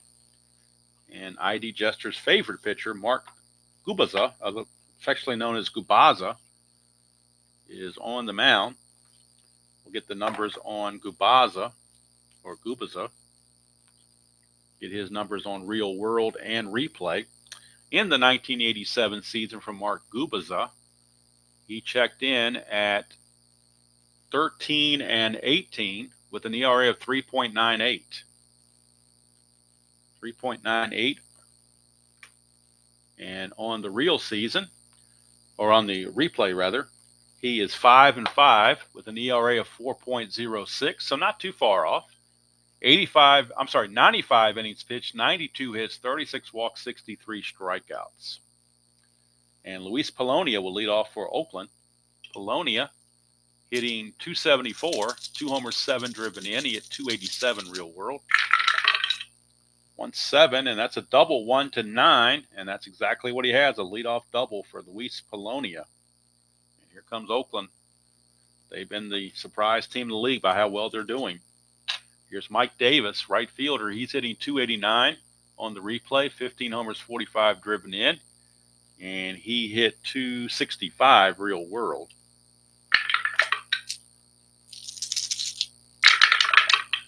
That is a 311, and that's a ballpark blast, but it's only a 1-5, so just a deep fly to right. And there's one away. 1 down for Carney Lansford.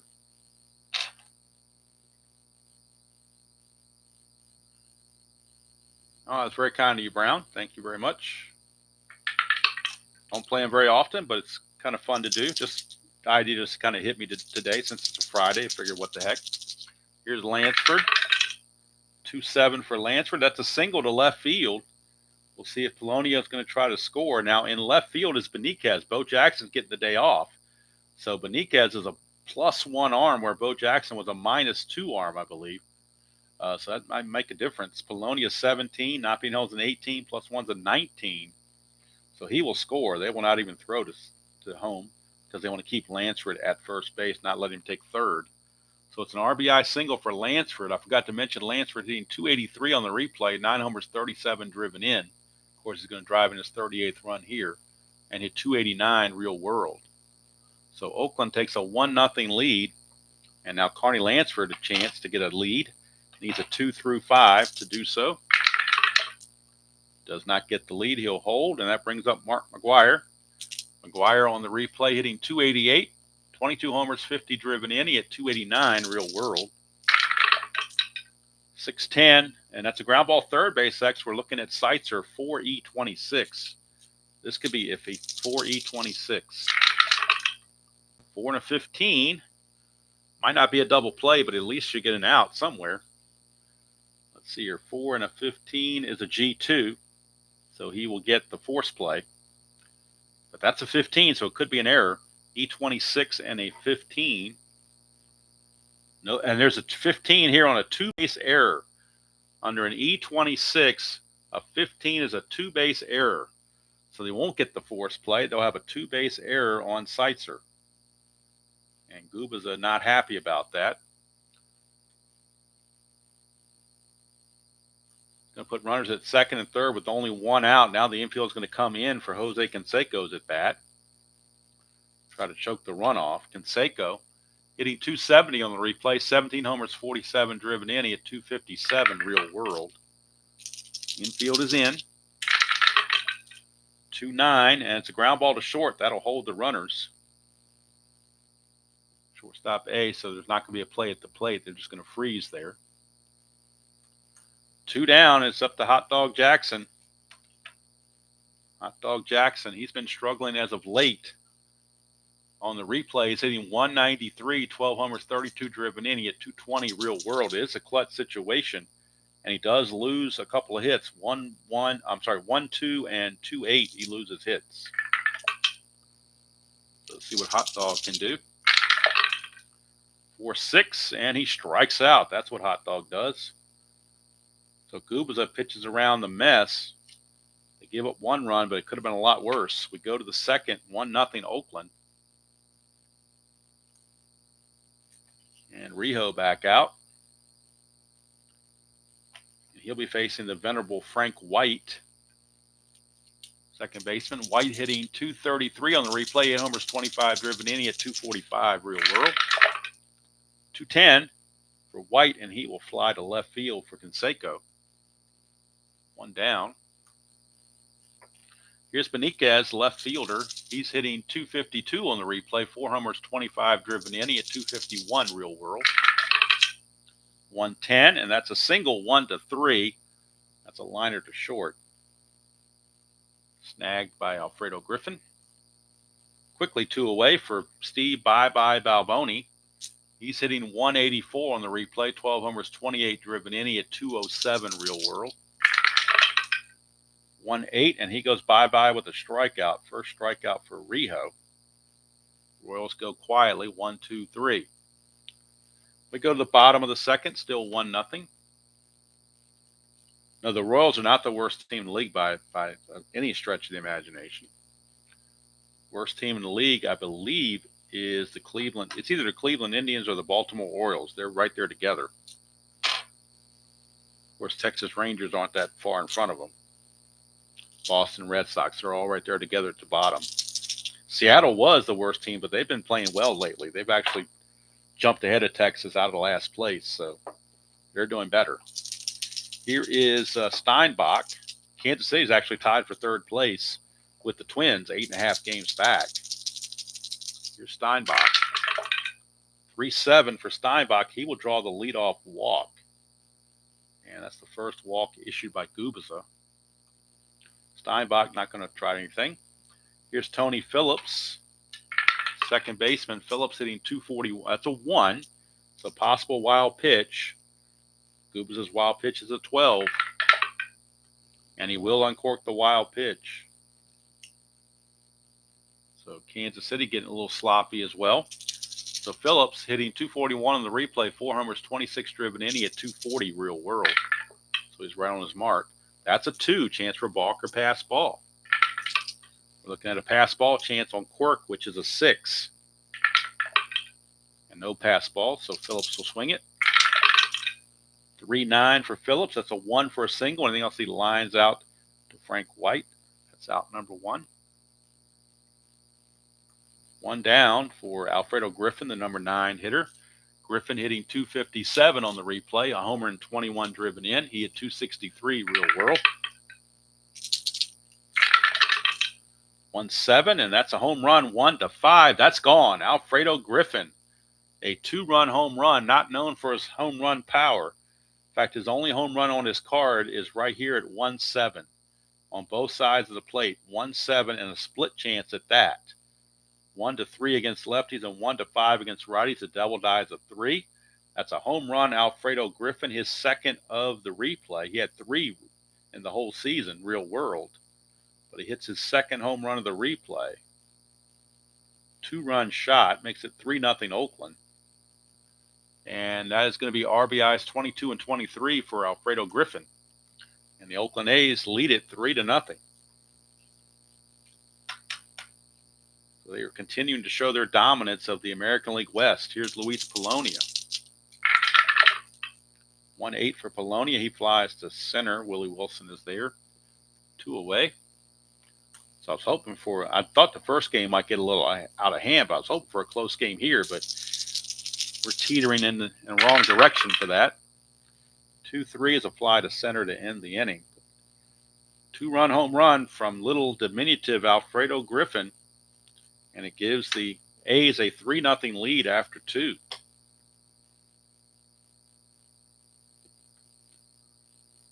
Due up for the Royals to try to get something going here in the top of the third. It'll be the bottom portion of the order. Salazar and Quirk. Angel Salazar, shortstop. He is hitting .230 on the replay. 2 homers, 13 driven in. He hit .205 real world. 3-6, and that's a ground ball to Lansford. 4 out, number 1.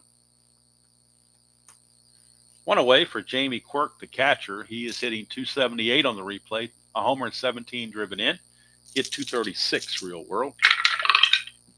1-8, struck him out. Second strikeout for Rijo. 2 quick outs for Willie Wilson. Hello, Ernest. Good to see you. 6-7, and that's going to be a base on balls. That's the first walk issued by Rijo, and Wilson will be looking to run. Wilson 3 through 6 to get the lead. And he gets the lead, but that's a 1. He could be picked off. 1 to 15 is his get-back number. And he does get back barely, but he can't go anywhere now. He's stuck there. And here's Kevin Seitzer. 1-9 for Seitzer. That's a single to left field. I'll put runners at first and second with 2 outs. Now it's a clutch situation for the best hitter, George Brett. Brett in the clutch.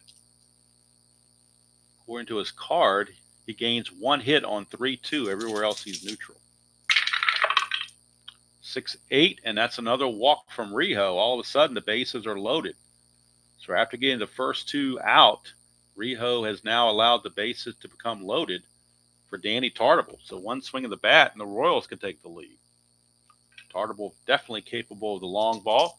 He had 34 of them in the real season. He's had 15 so far in the replay. Definitely a clutch situation once again. He will lose a hit on 3-10, also on 2-8 and 2-9. That's a 2-7, and that's going to be a solid double 1 to 5, single 6 to 20. That's a 2. It's a double 2 stars, so it's a 2-run double for Danny Tartabull. So the seemingly innocent 2-out walk to Wilson is now being cashed in by the Royals for 2 runs. Brett takes third. Lead has been cut to 3-2. Back come the Royals. Here's Frank White, another clutch situation. He will lose a hit, 3-12. Rijo to White. 3-7 is going to be a ground ball to third, and that will end the inning. But 2 runs come on after 2 were out and nobody were on. Royals picked it up. Get back into this game. It is now a tight 3-2 ball game. Assuming Gubicza can keep the A's where they are right now and not let them get any more runs. It'll be the heart of the order, though. Lansford, McGuire, and Canseco coming up for the A's against Mr. Gubicza. I hope so too, Kent. I hope so. So far, at least it is. 3-7, and that's a split. So anything other than a 1 is a line out to the shortstop, Salazar. 1 away. Gubicza is a decent pitcher, so I would assume he would keep them close, but you never know. Here's McGuire. 110 for McGuire. As soon as I say that, it's ballpark blast, but it's only a 1 to 5. So fly to left. Makes you wonder how many home runs McGuire would have hit in a different park. Because he's losing a lot of home runs here at Oakland. Here's Canseco. 3-9 for Canseco, and that's going to be a line out to short. So a shutdown inning for Gubicza. Comes out, shuts the A's down, and keeps the score close at 3-2 as we go to the 4th inning. And maybe they got young Rijo on the ropes. It'll be Beniquez, Balboni, and Salazar. Due up for the Royals. 3-10, and that's a ground ball right back to Rijo. One away. Steve Balboni, Mr. Bye-Bye, struck out his last time. 1-6, he's going to do it again. Liked it so much he did it a second time. 3rd strikeout for Rijo. And that'll bring up Salazar. 3-10, and that is a ballpark single check, but it's only a 1-3. So that will be a ground ball to short, and that will end it. So all of a sudden the pitching is starting to come alive.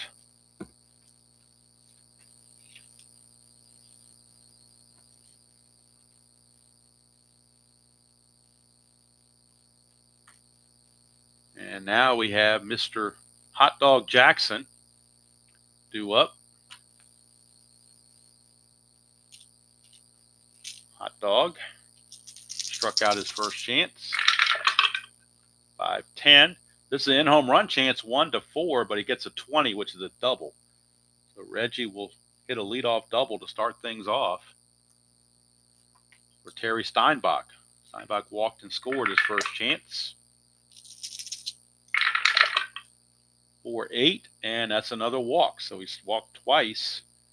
Gubiza has walked 2. He's walked Steinbach twice. Puts runners at first and second. It does set up a double play, but that's, you're playing with fire, putting these base runners on. Here's Phillips. 5-7, switch hitter batting left, and that's a ground ball second base X, so a chance for a double play. Frank White's a 2E11. Oh, but the 2 and a 4 is not going to help the cause. 2 and a 4 is a G3. He does get the out at first base because he weren't holding anybody on. That's a 12, and he's an E11. E11, there's no 12 there, but the only play is to first base. So they do get the 1 out, but not the outs they wanted. And now the infield is going to come in for Alfredo Griffin, who hit a surprise 2-run homer his first time up. But they have to play the infield in to try to choke that run off.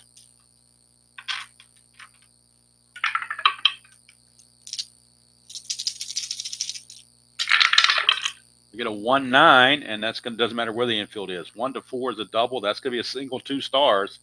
So how about that? Alfredo Griffin now with 4 runs batted in from the number 9 position. He has driven in 4 of this game. 4 of the 5 runs for the A's driven in by a little Alfredo Griffin. Those are RBIs 24 and 25 on the season for him. And the A's now increase the lead to 5-2. Griffin looking to get the lead. Needs a 2 through 10 to obtain the lead. And he gets the lead. He will go. He's a 15, being held as a 13, plus 2 is a 15. 1-15 for Alfredo Griffin to steal it. We'll look at his stolen base numbers, real world and replay, before we roll the 1-15 roll. Griffin stole 26 bases, got caught 13 times. In the replay, he's stolen 21, got caught 5. 1-13, and he will. 1-15, and he will steal it. And he does. Stolen base for Griffin. That is his 22nd steal of the season. He stole 26 real world, but he's stolen 22 already. So he's been a menace from that number 9 spot. Here's Polonia. 2-8 for Polonia. Ground ball to second. That will get the runner to third. And had they not stolen, that would have been a double play. So it does keep the inning going. 2 outs. Griffin at third for Mike Davis in a clutch situation. Davis will lose a hit on 1-10. Everywhere else he is neutral. That's a 1. Gubiza can wild pitch a run home right here, 1-12. And he does. So that's going to bring home the run on the wild pitch. Royals falling apart. It is now 6-2. No longer a clutch situation with the bases empty. 4-6, and that's going to be a strikeout for Gubaza, but too little too late. That is his second strikeout. But 3 runs come in, make it a 6-2 ball game after 4. And we don't know how long Gubaza will hang around. Rijo, this is his fatigue inning, number 5. So we'll see how he does. Jamie Quirk, the batter. Ooh, almost knocked my coffee over. That would have been disastrous. 3-4 for Quirk, and he's hit by the pitch. So Quirk, not too happy about getting plunked. He is hit by the pitch. That'll bring up Willie Wilson.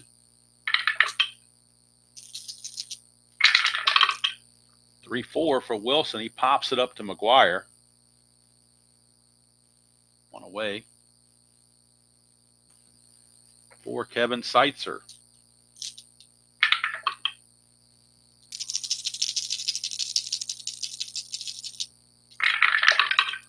That's a 6-10, and that is a ground ball third base X. We are looking at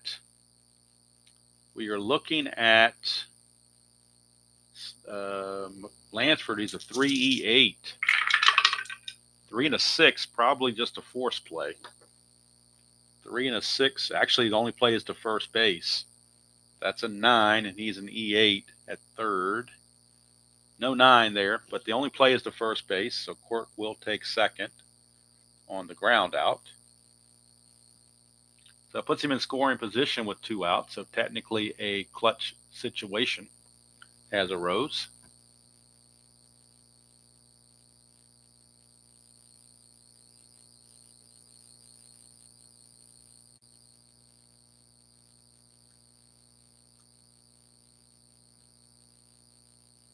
And that'll send up George Brett in that clutch situation. Brett in the clutch. Again, the only place he gains a hit is 3-2.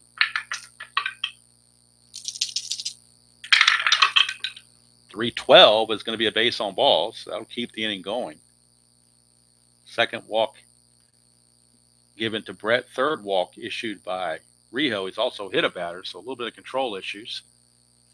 And Danny Tartable up again. He had a 2-run double his last time up.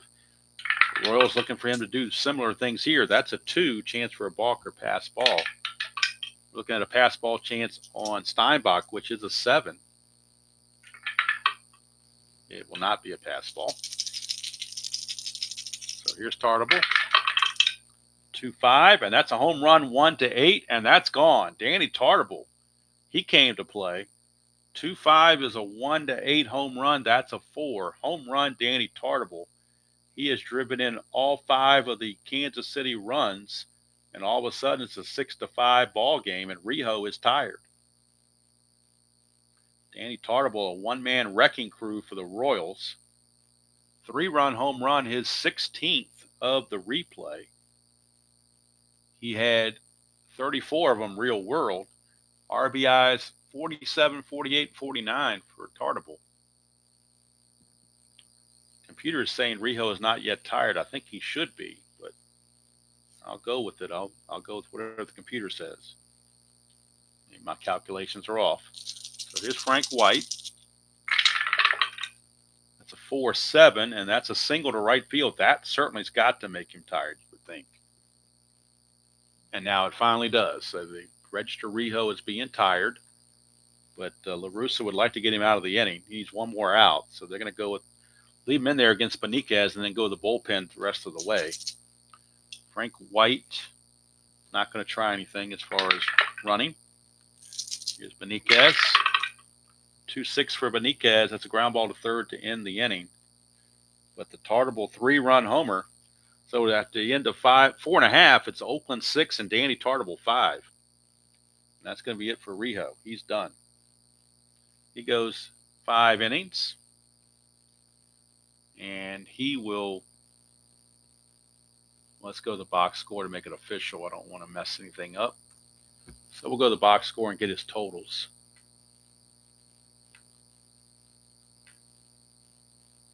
Oakland has a much better bullpen than Kansas City has as far as bodies down there, so they can go to the bullpen early and often. 5 innings pitched, 5 hits, 5 runs. They were earned. 3 walks, 3 strikeouts, but he's still the pitcher record to get a 3rd win, thanks to excellent run support. So now Gubba's given new life as they're back in the game now at 6-5, facing Lansford. 111, and that's a fly to right field. Tarble makes that catch. Tarble doing everything. Here's McGuire, 0 for 2. 6-7, and that's a ground ball shortstop X. Salazar is a 2E16. 2E16, 2 and a 3. Boy, the double die just not helping. 2 and a 3, he will get to it though. And that's a 6. And he is an E16. E16, there's no 6 there. So Salazar barely makes the play, but it's good enough to get McGuire. 2 up and 2 down for Jose Canseco.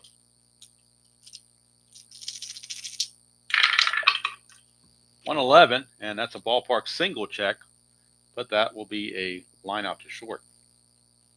So another shutdown inning by Gubba's. And at the end of 5 complete, it's Oakland 6 and Kansas City 5. And La Russa will go to the bullpen, see who the best available is. All right, I got something out of the whack here because this was showing Jackson at bat, and that should not have been the case. So let me figure out what the heck is going on here. Seiko grounds out to short. Let's fix that. Find out where my issue was. Oh, I didn't put the... wait a minute, that's not making any sense. Something got screwed up on the computer here, and I got to figure out what happened. Go to the play-by-play account and see where something got messed up. Somebody's out of rhythm here. Let's see. Oakland, bottom of the 5th. Lansford popped out.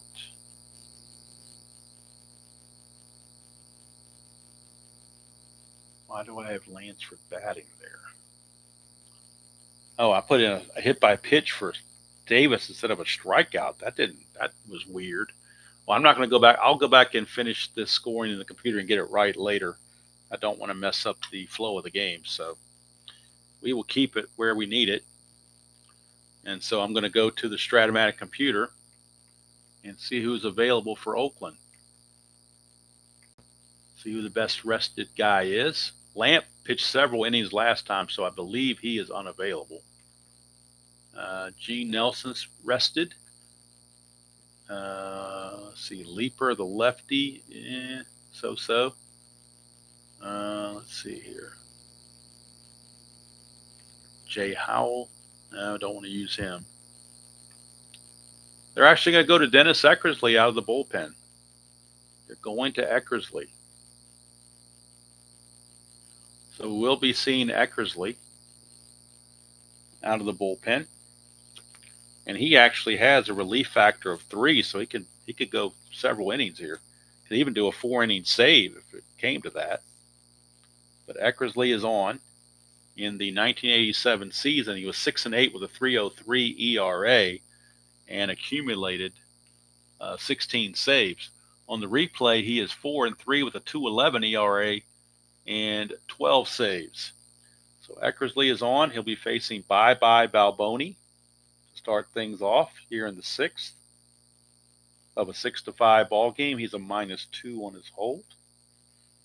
And here comes Bye-Bye Balboni. He has struck out twice. That was against Rijo. Now he gets to take a turn at Eckersley. That's a 2-2, and that's a low max. Nobody else is on base, so just a liner to Lansford. for out number 1. Here is Salazar. 6-4, and that's a catcher X. We're going to Steinbach. 3E7. 3 and a 4, but nobody's on base, so we can't have a wild pitch or anything like that.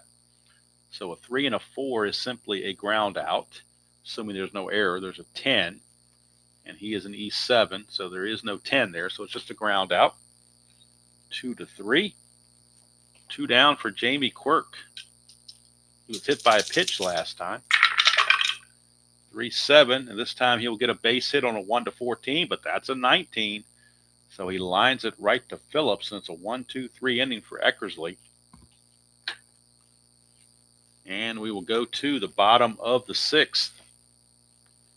This is, no, actually Gubba's fatigue inning is the 7th, so he's okay. Facing Hot Dog Jackson, who doubled his last time up. 4-8, and he will draw a base on balls. Not what Gubba's wanted, obviously. That is his, I believe it's his 3rd walk. He walked Steinbach twice and now walks Jackson. And here comes Steinbach to the plate. Walked twice and scored twice. That's a 1, so it's a possible wild pitch on Gubba's. Again, that's a 12. And another wild pitch on Gubba's. He's having issues with the wild pitch. Now Steinbach. 111 for Steinbach. That's a ballpark blast. It's a 1-5, but that's a 19. So just a fly to left, 1 away. Gubba's caught a break. Once again, here's Phillips. He's actually 0 for 2.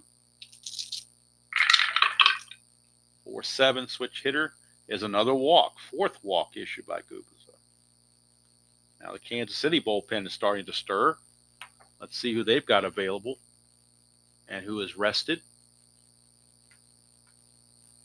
They are looking at 4 different guys. You have Bob Shirley, a left-hander, and you have Jerry Don Gleaton, a left-hander, and you got 2 right-handers, Farr and Quisenberry.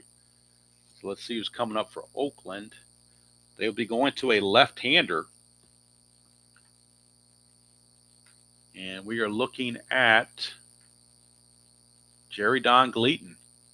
So they could be going to Don Gleaton. He is loosening in the bullpen just in case Gubba's runs into trouble. And his biggest nemesis is at the plate, Alfredo Griffin. With 1 out and runners at first and second, he's got to deal with Alfredo Griffin, who has homered and singled and stolen a base. 6-6 switch hitter batting left struck him out, so Gubba's gets a little bit of revenge with a strikeout. That is his 3rd strikeout. And now it's a clutch situation for Luis Polonia. Polonia in the clutch will lose a hit on 110. Gubba's trying to stay in the game and not have Don Gleaton come in. 3-8, and he does it. Grounds him to 3rd to end the inning. So Don Gleaton sitting down. Gubba's staying in. We go to the 7th. Still 6-5.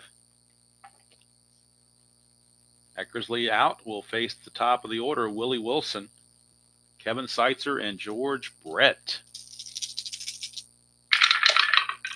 6-6 switch hitter struck him out. Eckersley gets the K. There's Kevin Seitzer. 112 for Seitzer is a split. 1-4 is a single, but that's a 6. So he lines it to Griffin, 2 down. So Eckersley retired all 5 he's faced so far. Eckersley and Brett. 6-4. That's a catcher X. So again, we're going to Steinbach. 3E7. 3 and a 7. Should be another foul out or something like that. Let's see here. 3 and a 7. Actually, the pop out. And that's a 13. He's an E7. There is no 13 there, so, and with nobody on base, you can't have a pass ball, so that's going to end the inning. So 6 up, 6 down for Eckersley. He's looking good to complete this game or finish off this game and get a 4-inning save. Gubba's back out, 7th inning stretch, but we've already taken a stretch break between games, so don't need that here. Davis, Lansford, and McGuire due up against Gubba's. 1-6 against the right-hander is a base on balls. That's, again, not what you want. If you are Gubza, you want to start walking a bunch of people. 2 through 5 to get a lead for Mike Davis. And he gets the lead with the 5, so he's going to go. 18 being held to 16, plus 2 is an 18. And that's a 1 possible throwing error on Quirk, which is only a 3 for a T rating. So he doesn't throw it away, but it is a stolen base for Mike Davis. Mike Davis with a stolen base. See what he's done on the replay and the real world as far as stolen bases go. Davis in the real world stole 19 bases and got caught 7 times. In the replay, this is just his 4th stolen base and been caught once. So 4th stolen base of the replay for Davis. Here is Lansford. 1-9, and that's a ground ball to short. That'll freeze Davis at second base. 1 away from McGuire. That's a 1. Another possible wild pitch on Gubza, which would be a 12. And it is his 3rd wild pitch of the game for Gubza. He just had control issues out the yin-yang. Infield is in now for McGuire. 6-9, and that's a ground ball second base C. So by having the infield in, they hold the runner. And now it's up to Jose Canseco. He's 0 for 3. 1-5, make him 0 for 4 as he grounds to short to end the inning. And the score remains 6-5 as Gubza is hanging tough. We go to the 8th. Still a 6-5 ball game. And that man Tartable is back up again. Danny Tartable. I would say he's had a great game. Even if they lose, he might be the player of the game because of what he's done so far. So let's move this over here a little bit more. So everything will fit, hopefully. So I think we're okay now. As long as it doesn't go extra innings, I think we're okay. Might even go 1 notch closer. Let me see here. I think we can get by with that. Here's Tartable. 5-8, and that is a strikeout. So Tartable was going well until he met Eckersley. 1 away for Frank White. That's a 4-7. Eckersley, 1-8's a single. That's a 4. So Frank White, base hit. Tying run is at first base with 1 out for Juan Beniquez. Beniquez is 0 for 3. So they could use a pinch hitter. We're in the 7th inning. Pinch hitting is now allowed.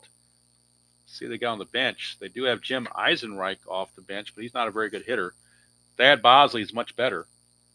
So they're going to bring in Thad Bosley to pinch hit for Beniquez, who was 0 for 3 and just not doing well. And Bosley would stay in the game to play left field.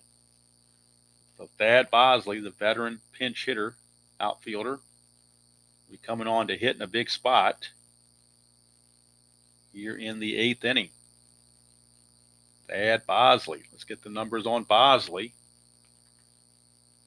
Both real world and replay for Mr. Bosley. In the real season, he was a .279 hitter with a homer and 16 driven in, but on the replay, he struggled. Only hitting a .170 with 2 home runs. So he's been not so effective in the replay, but going by his real life average of .279, you got to figure he's got to come through eventually. So here's Bosley against Eckersley, 4-3. It's a ground ball first base X. We're looking at McGuire, 3-12. 3-19, he'll get to that easily and flip to Eckersley covering. We're just checking for an error. That's a 12, and he is an E12. So a 12 and a 12, first base. There is no 12 there. So McGuire gets to it. Flips to us. Let's see. Wait a minute. No, I'm sorry. It was a 19 there, so it could be a double play. McGuire is a 3. That's a G1, so it's actually going to be a double play. Going to get to it. It's going to be a 3-6-3 double play. Almost missed that. 3-6-3 double play, and Bosley is retired. As McGuire helped turn the double play.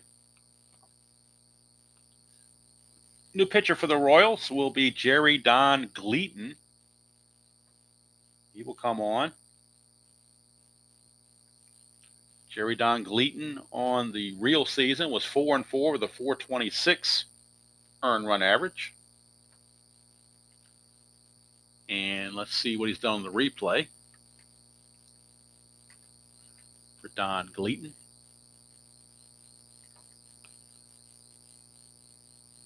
Where are you? There you are.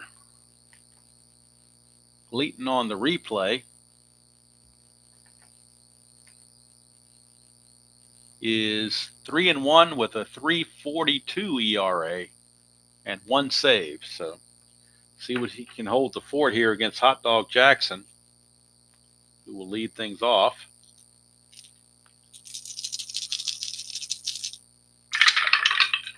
That's a 3-7 for Reggie, and he struck him out. So Gleaton gets the strikeout.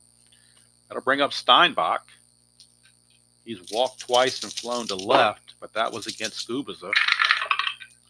4-11, and as a fly ball right field extra looking at Tartable, he's a 4, E7. 4-11 might be okay, but I doubt it. 4-11 is going to be a base hit. That's also an 11 for the error chance of an E7. There is no 11 there, but it will drop in for a base hit since he's only a 4 rated outfielder. That ball drops in. Steinbach at first will not be held. Here's Tony Phillips. Switch hitter will turn around, bat right-handed against Mr. Gleaton. 4-6, right-hander struck him out. That'll bring up Alfredo Griffin. He will also turn around, bat right-handed. 6-8, and that's going to be another walk in this game. That will extend the inning. But now it's a lefty-lefty matchup with Luis Polonia. Polonia is 1 for 4. Clutch situation for Polonia. He loses a hit on a 2-10, or they could go to a pinch hitter. That's possible as well.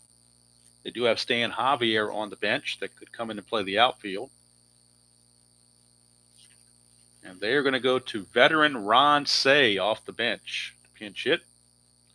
And Stan Javier will come in and play center field. So Javier will take over in center, where he is a 2, -1 E7. So he's now a 2, then E7, and a -1. So Javier, so first of all, Say will pinch hit here in the 8th inning. And then Javier will take over in center in the 9th. So Ron Say will pick up a bat and hit.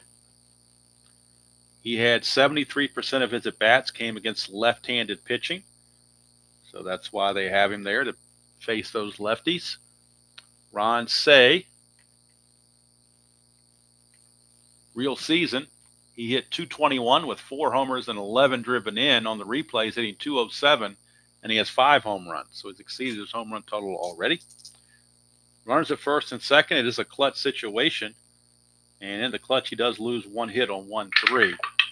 But they're bringing him in here to face the lefty Don Gleaton. 2-6 for Say. It's a 1 for a double, but he gets a 4, and he flies to center. And that will end the inning. So we go to the 9th, last chance for the Royals. Eckersley still keeps endurance. They do have Jay Howell loosening the bullpen just in case Eckersley gets tired. Due up for the Royals, it'll be Balboni, Salazar, and Quirk. But they don't like that Balboni matchup, so they're going to bring in Jim Eisenreich, the lefty, to pinch hit, and then Bo Jackson's going to pinch hit for Salazar. So it's going to be Eisenreich and Bo Jackson due up to start things off here in the 9th inning. Royals going to the bench, trying to find some bench magic. So Eisenreich will lead it off.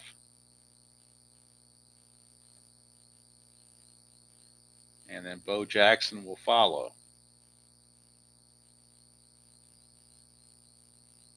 So we'll see what happens here against Mr. Eckersley. Eisenreich, let's bring up his numbers. He hasn't been with the Royals very long. In fact, he's only had one at bat. He's 0 for 1. But in the real season, 1987, Eisenreich, a .238 hitter with 4 home runs. So he does have some pop against right-handers.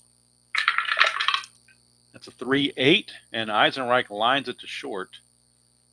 Snagged by Alfredo Griffin, 1 away. And now here's Bo Jackson. He can certainly tie the game with 1 swing of the bat. Bo Jackson on the replay is hitting. Make sure I get this right. On the replay is hitting .247, 11 homers, 26 driven inning at .235 real world. 1-9 for Bo. He draws the walk. And now you wonder if he might try to steal. He's got a 6 or a 7 to get a good lead. Eckersley is a -2 on the hold. But if he gets the good lead, it'll still be a 1 to 12. 6 or a 7, he does not get the lead. It's a moot point. Here's Jamie Quirk, a .236 average, but they don't have much else on the bench. And you want to get lefties in there to face Eckersley. He's tough on the righties. They're going to keep Quirk in the game.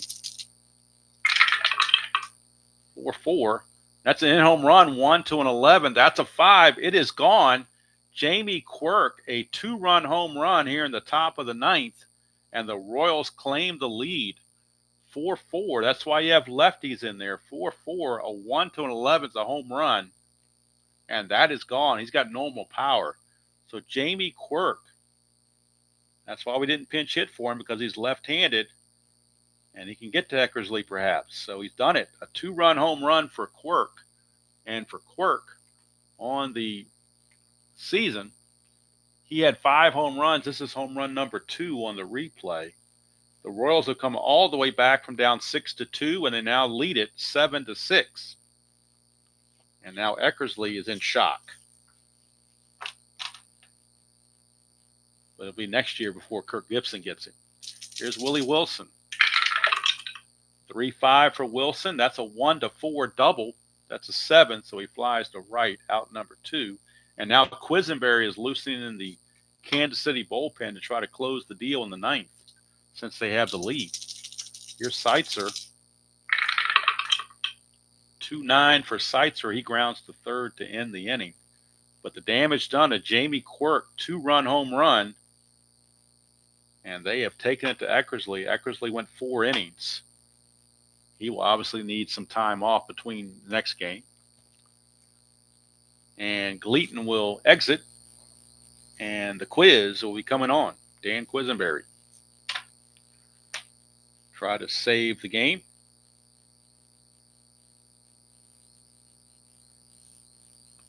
So let's see. Gleaton. Let's see here. Gubicza went 7. Gleaton went 1. Gleaton gave up a hit and a walk and struck out 2, but no runs.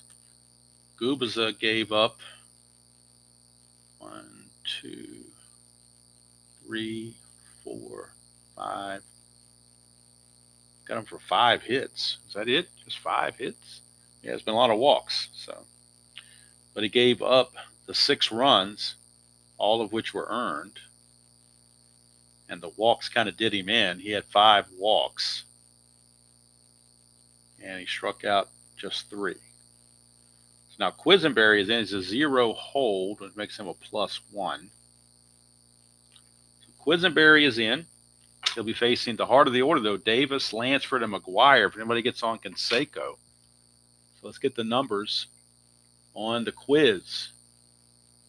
Quisenberry, real world, was 4-1 with a 2.76 ERA and 8 saves.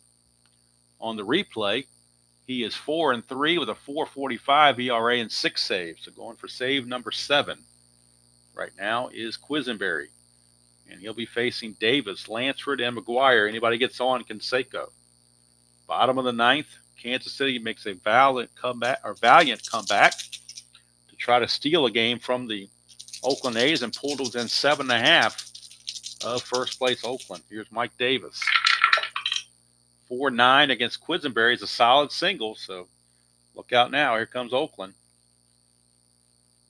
Mike Davis going for the lead. Needs a 2, 3, 4, or 5. Doesn't get it, he'll hold. Here's Carney Lansford. Lansford's an excellent bunter. The question is, do you bunt and turn it over to Canseco and McGuire? It's probably not a bad idea. So they're going to have him bunt. I don't like to bunt very often, but I think this case may lead to that because you could hit into a double play and really kill the rally. So they're going to go ahead and set up Lansford to bunt. Let's see. The corners are in, makes him a B bunter. The white die is a 5, and the white die being a 5 says the first baseman Balboni is going to field it. But as a B bunter, he needs a 9 or less to have a good bunt. And an 8 is just fine. So it's a good sacrifice. And Balboni will just take it and tag him coming up the line for 3 unassisted sacrifice hit. So now that puts the tying run in scoring position. Mike Davis runs well at a 15, so he's got some good speed. And now you got McGuire and Canseco, 2 shots to tie this game against Quisenberry. That's a 6-11 on Quisenberry. Ground ball first base X. That's Balboni. That could be a little iffy. Balboni is a 4-E18. 4-E18. Oh, that's a 5. That's terrible. We're going to have a tie game. A blown save for Quisenberry. A 4 and a 5 is a single. Oh, it's only 1 star, so he might get a break. 4 and a 5 is a single 1 star. Make sure there's no error, though. That's a 13, and he is an E18 at first base. Nope, 11, 12, and 14 are errors. That's a 13. So runners are at the corners now. And here comes Canseco. Infield for the Royals, looking for the double play to end the game. See if Quisenberry can induce a ground ball. That's a 2. Chance for a balk or pass ball. We're checking for pass ball on Quirk, which is a 6. A pass ball would tie the game. No, a 7. He blocks it. All right, so Quirk, the 2-run homer to give him the lead, and he makes a key play there to prevent a pass ball. All right, here's Canseco. 5-11. That's a ballpark single check, 1-3, and that's a 1. So Canseco has tied this game back at 7 apiece, gets Eckersley off the hook. A blown save for Quisenberry. And all of a sudden, now the A's have a chance to walk it off. And Stan Javier. Why is he shouldn't be there? He's at the top of the order. I don't know why I had him there. He's at the top of the order. It's actually Reggie Jackson at bat. Hot Dog Jackson has a chance to be the hero. No, Brown, I don't use any sleeves or anything for strat cards. I don't care about strat cards to be played. There is no collectability, in my opinion. They are there to be played. All right. Here is Reggie Jackson.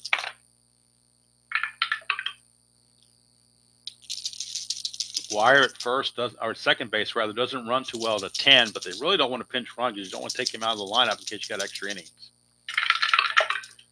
6-10, and that's a fly ball center field X. That's Wilson. He's a 1. We know he's going to get to it, but we're going to roll the D20 anyway to see if the runners move up. Only way he makes an error is on a 17. And that's only a 13. So a 1 and a 13 for an outfielder, I believe, is just an F2. Let's see here. 1 and a 13. Yep, it's an F2. F2. The runner could try to tag, but, I mean, you don't want to end up, I don't think you want to end up getting the last out at third base when you got Steinbach who could win the game for you. So Steinbach is up now with 2 outs, a clutch situation. And wouldn't you know it, we decided to do a doubleheader. And the second game might go extra innings. I mean, you just can't make this stuff up. All right, here's Steinbach in the clutch against Quisenberry. Chance to walk it off. His only clutch result is a lost hit on 211. That's 2-5, and he grounds to short, and we do, in fact, have extra innings. We are going to extra innings here in Oakland. Score tied at 7 apiece. And let's see who the A's are going to bring in the bullpen. It looks like it's going to be Jay Howell, their other closer. Not a save situation anymore when you're when you're the home team in the 10th inning. So Jay Howell will come on. Do the numbers on Eckersley real quick. For 4 innings, he pitched well for 2 innings, and he kind of lost it here. Gave up just 2 hits, but the 2 runs were the big thing there. Walked 1, struck out 2. So Jay Howell is on. He's a 0 hold. And he'll be facing Brett, Tartable, and White. Due up. Brett, Tartable, and White. Thad Bosley is, make sure I wrote that here, that Bosley is the new left fielder when he pinch hit for Benitez. So Bosley is in the hole, or not in the hole, but he's the 4th hitter of the inning if it gets to that. Look at the numbers on Jay Howell. On the real season, on the replay, Jay Howell is 1-2 with a 5.24 ERA and 9 saves. On the real season, 3-4, 5.89 ERA and 16 saves. So George Brett will lead us off here in the top of the 10th. 6-6, struck him out. Brett is out on strikes. Here's Tartable. He's that man again. He could. How many times can he bail them out? Oh, the white die got hung up there. Let's redo that. That's weird. Tartable, 5-11. That's a ballpark single, but it's only a 3, but that's a 2. So Tartable does it again. He's a triple away from the cycle, which you'll never get, but still, that's the kind of game Tartable's been having. Here's Frank White. 1-5 for White, and that's going to be a fly to center. 2 down, and here comes Thad Bosley. Gets another crack at it. 1-7, and he struck him out. So we go to the bottom of the 10th. And now what is Kansas City going to do? Do they stay with Quisenberry, or do they go to the bullpen for somebody else? They've already used Gleaton and Quisenberry. They have remaining. They have one of their closers, Steve Farr, and they also have lefty Bob Shirley. So, I think Quisenberry, he's good for another inning at least. He's got a fatigue of 2, so we'll leave Quisenberry in there. See if he can get through this inning as well. Going to face Phillips, Griffin, and Javier are your scheduled hitters. Phillips, Griffin, and Javier. Let's back this up just a little bit. Looks like we're getting cut off on the corner there. So let's do that. Like the glare is awful bad. Let me turn this off. Does that help? Maybe that helps a little bit, taking that glare off of there. Perhaps that, I think that might help a little bit. All right, here is Phillips against Quisenberry. 6-5, and that's going to be a fly to left field, 1 away. Watch this thing go 15 innings. That's just what I need on the second game of a doubleheader. Here's Griffin.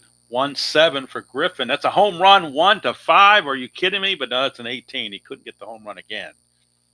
That would have been historic had that happened. But if we will get a double, he will double. So Griffin, a triple away from the cycle as well. So the winning runs at second base with 1 out for Stan Javier. Can't pinch hit for Javier because nobody else plays center field. 5-4. That's a line out to first base. He's not tired yet, so the line out is good. Now you got Mike Davis up. Do you First base is open. They can pin. They can walk. They're going to walk Mike Davis intentionally, and they're going to turn it over to Carney Lansford. But they want the righty on righty matchup. Quisenberry much tougher against the righties. So they intentionally walk Davis, whose run doesn't mean anything. Clutch situation for Lansford to try to walk it off. 3-5, and he walks, and that's going to load the bases. So now the bases are loaded for Mark McGuire. Chance for McGuire to walk it off. Bases loaded, 2 outs, bottom of the 11th. Quisenberry trying to hang on. 2-6, and it's a single, 1-6. That's a 20, so it's a line out to the shortstop, Salazar. A's leave the bases loaded, and we go to the 11th. That's going to be it for Quisenberry. He's going to go 2 innings. And somehow he escapes. I don't know how, but he did. Let's see, 1, 2, 3, 4 hits he gave up. 1 run. He walked 2, one of those being intentional, and no strikeouts. So Howell back out. We'll pitch the 11th inning. This thing seemed catacorner here. There we go. Do it this way.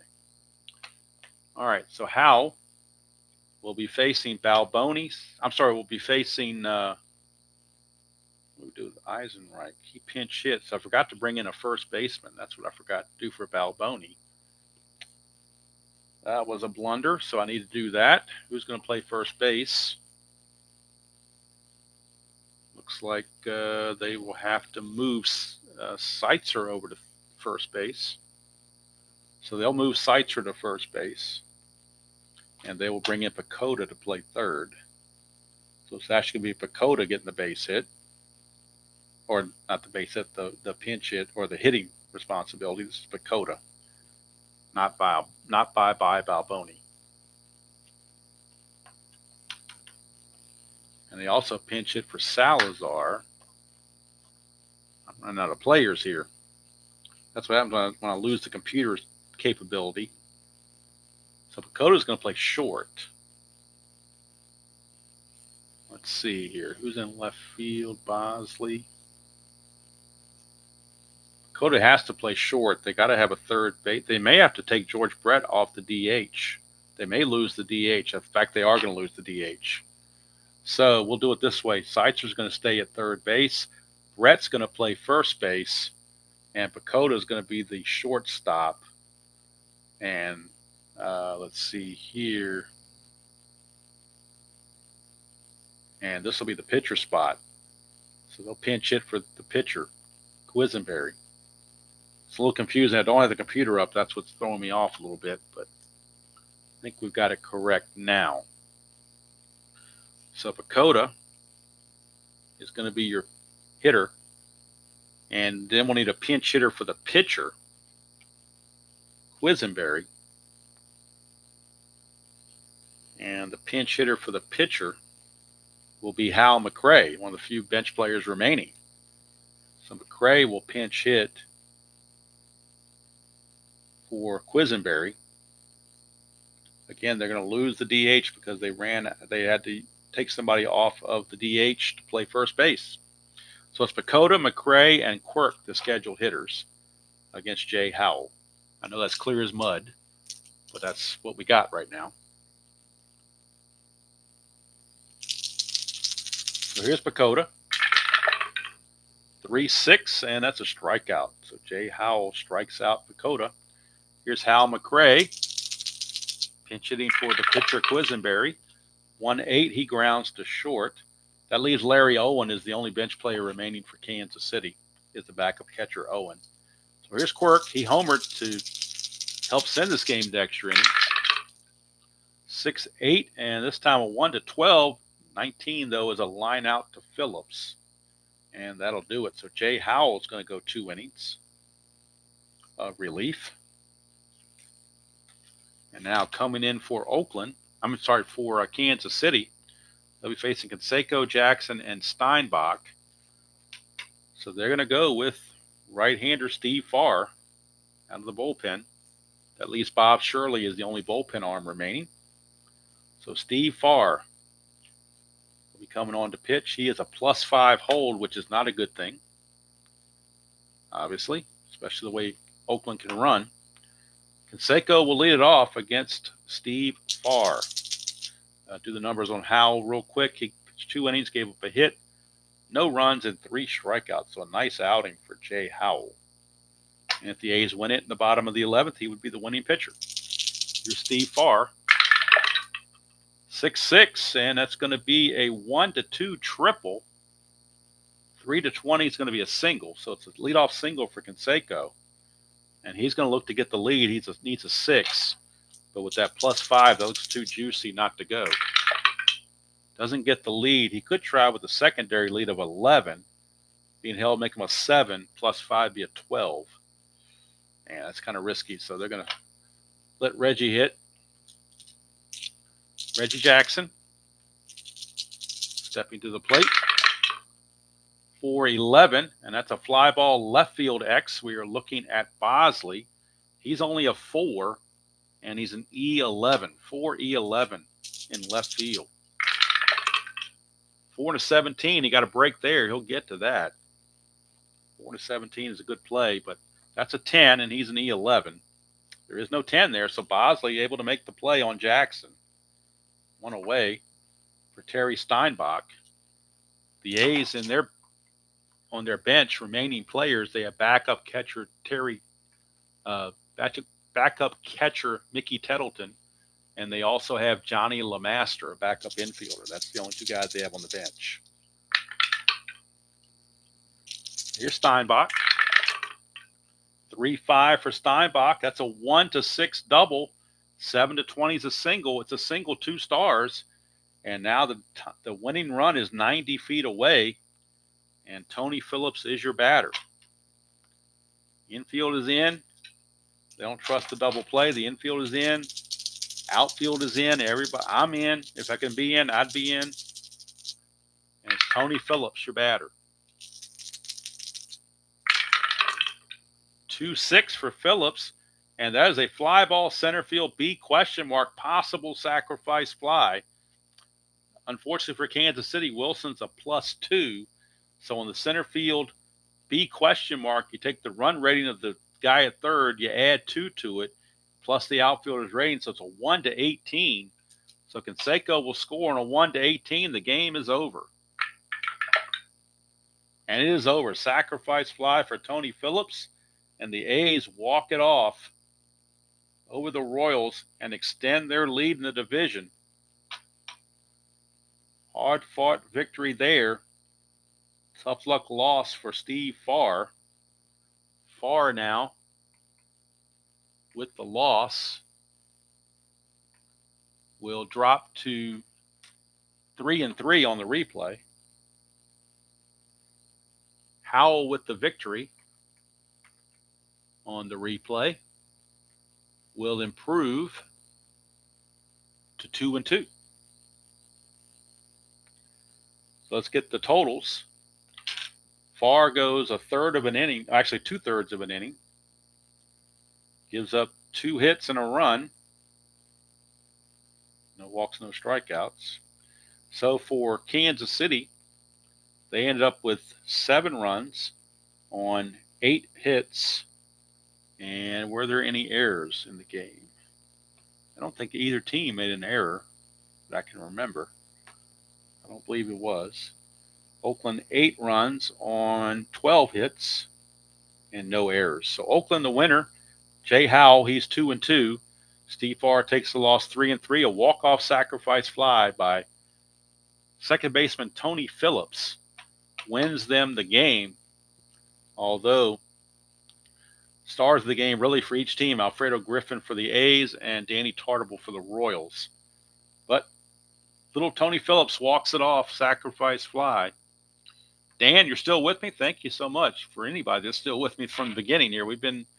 We're at what now, 2.5 hours or something like that, I think. Yeah, 2 hours, 34 minutes is what the YouTube is saying. So I know I need a break, and I still need to put this game in the computer because the computer got screwed up. So I got to, starting from about the 5th inning, I got to backtrack to where I messed up and then fill in the rest of this game. And then, of course, tomorrow at around noon, it'll be the Fall Classic 1979 season on the NBC Game of the Week. It'll be the Seattle Mariners and the Boston Red Sox. Don't blame me for Seattle being on there. I'm taking the schedule NBC used, and that's who they use. I guess they want to show the Red Sox. So it is the Red Sox in Seattle. Odell Jones for the Mariners against Eckersley for the Red Sox. Then on Sunday it'll be Sunday Basic Sunday for Strat-O-Matic Basic 1962. I'm not sure what game it'll be yet. I'll pick something just off the cuff because some people like to see Basic, and so I've decided that Sunday is going to be my Basic day. And then at some point, either tomorrow night, possibly tomorrow night, we'll be doing the final round of the Century 2025 Century Tournament in History Maker Golf from Kapalua, Hawaii, as we have the final round for the 12 golfers involved, and see if we can get a winner in that. See if I can play the game correctly. I do want to do it as a live stream because I want to get feedback and have people let me know when I'm making mistakes or whatnot, especially since it's my maiden voyage in the game.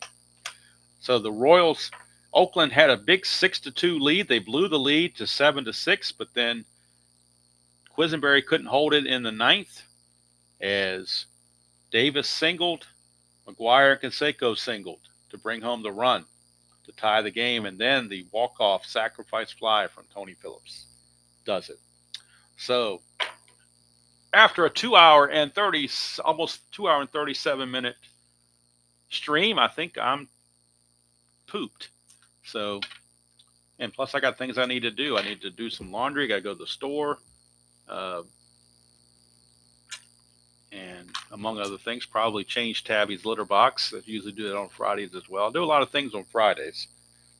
Good thing I'm retired. I got time to do all that stuff. So anyway, again, thanks to everybody who hung out for even a portion of this because it was a long one. And until next time, enjoy playing whatever game you choose to play, however you choose to play it, and I will see you all down the road.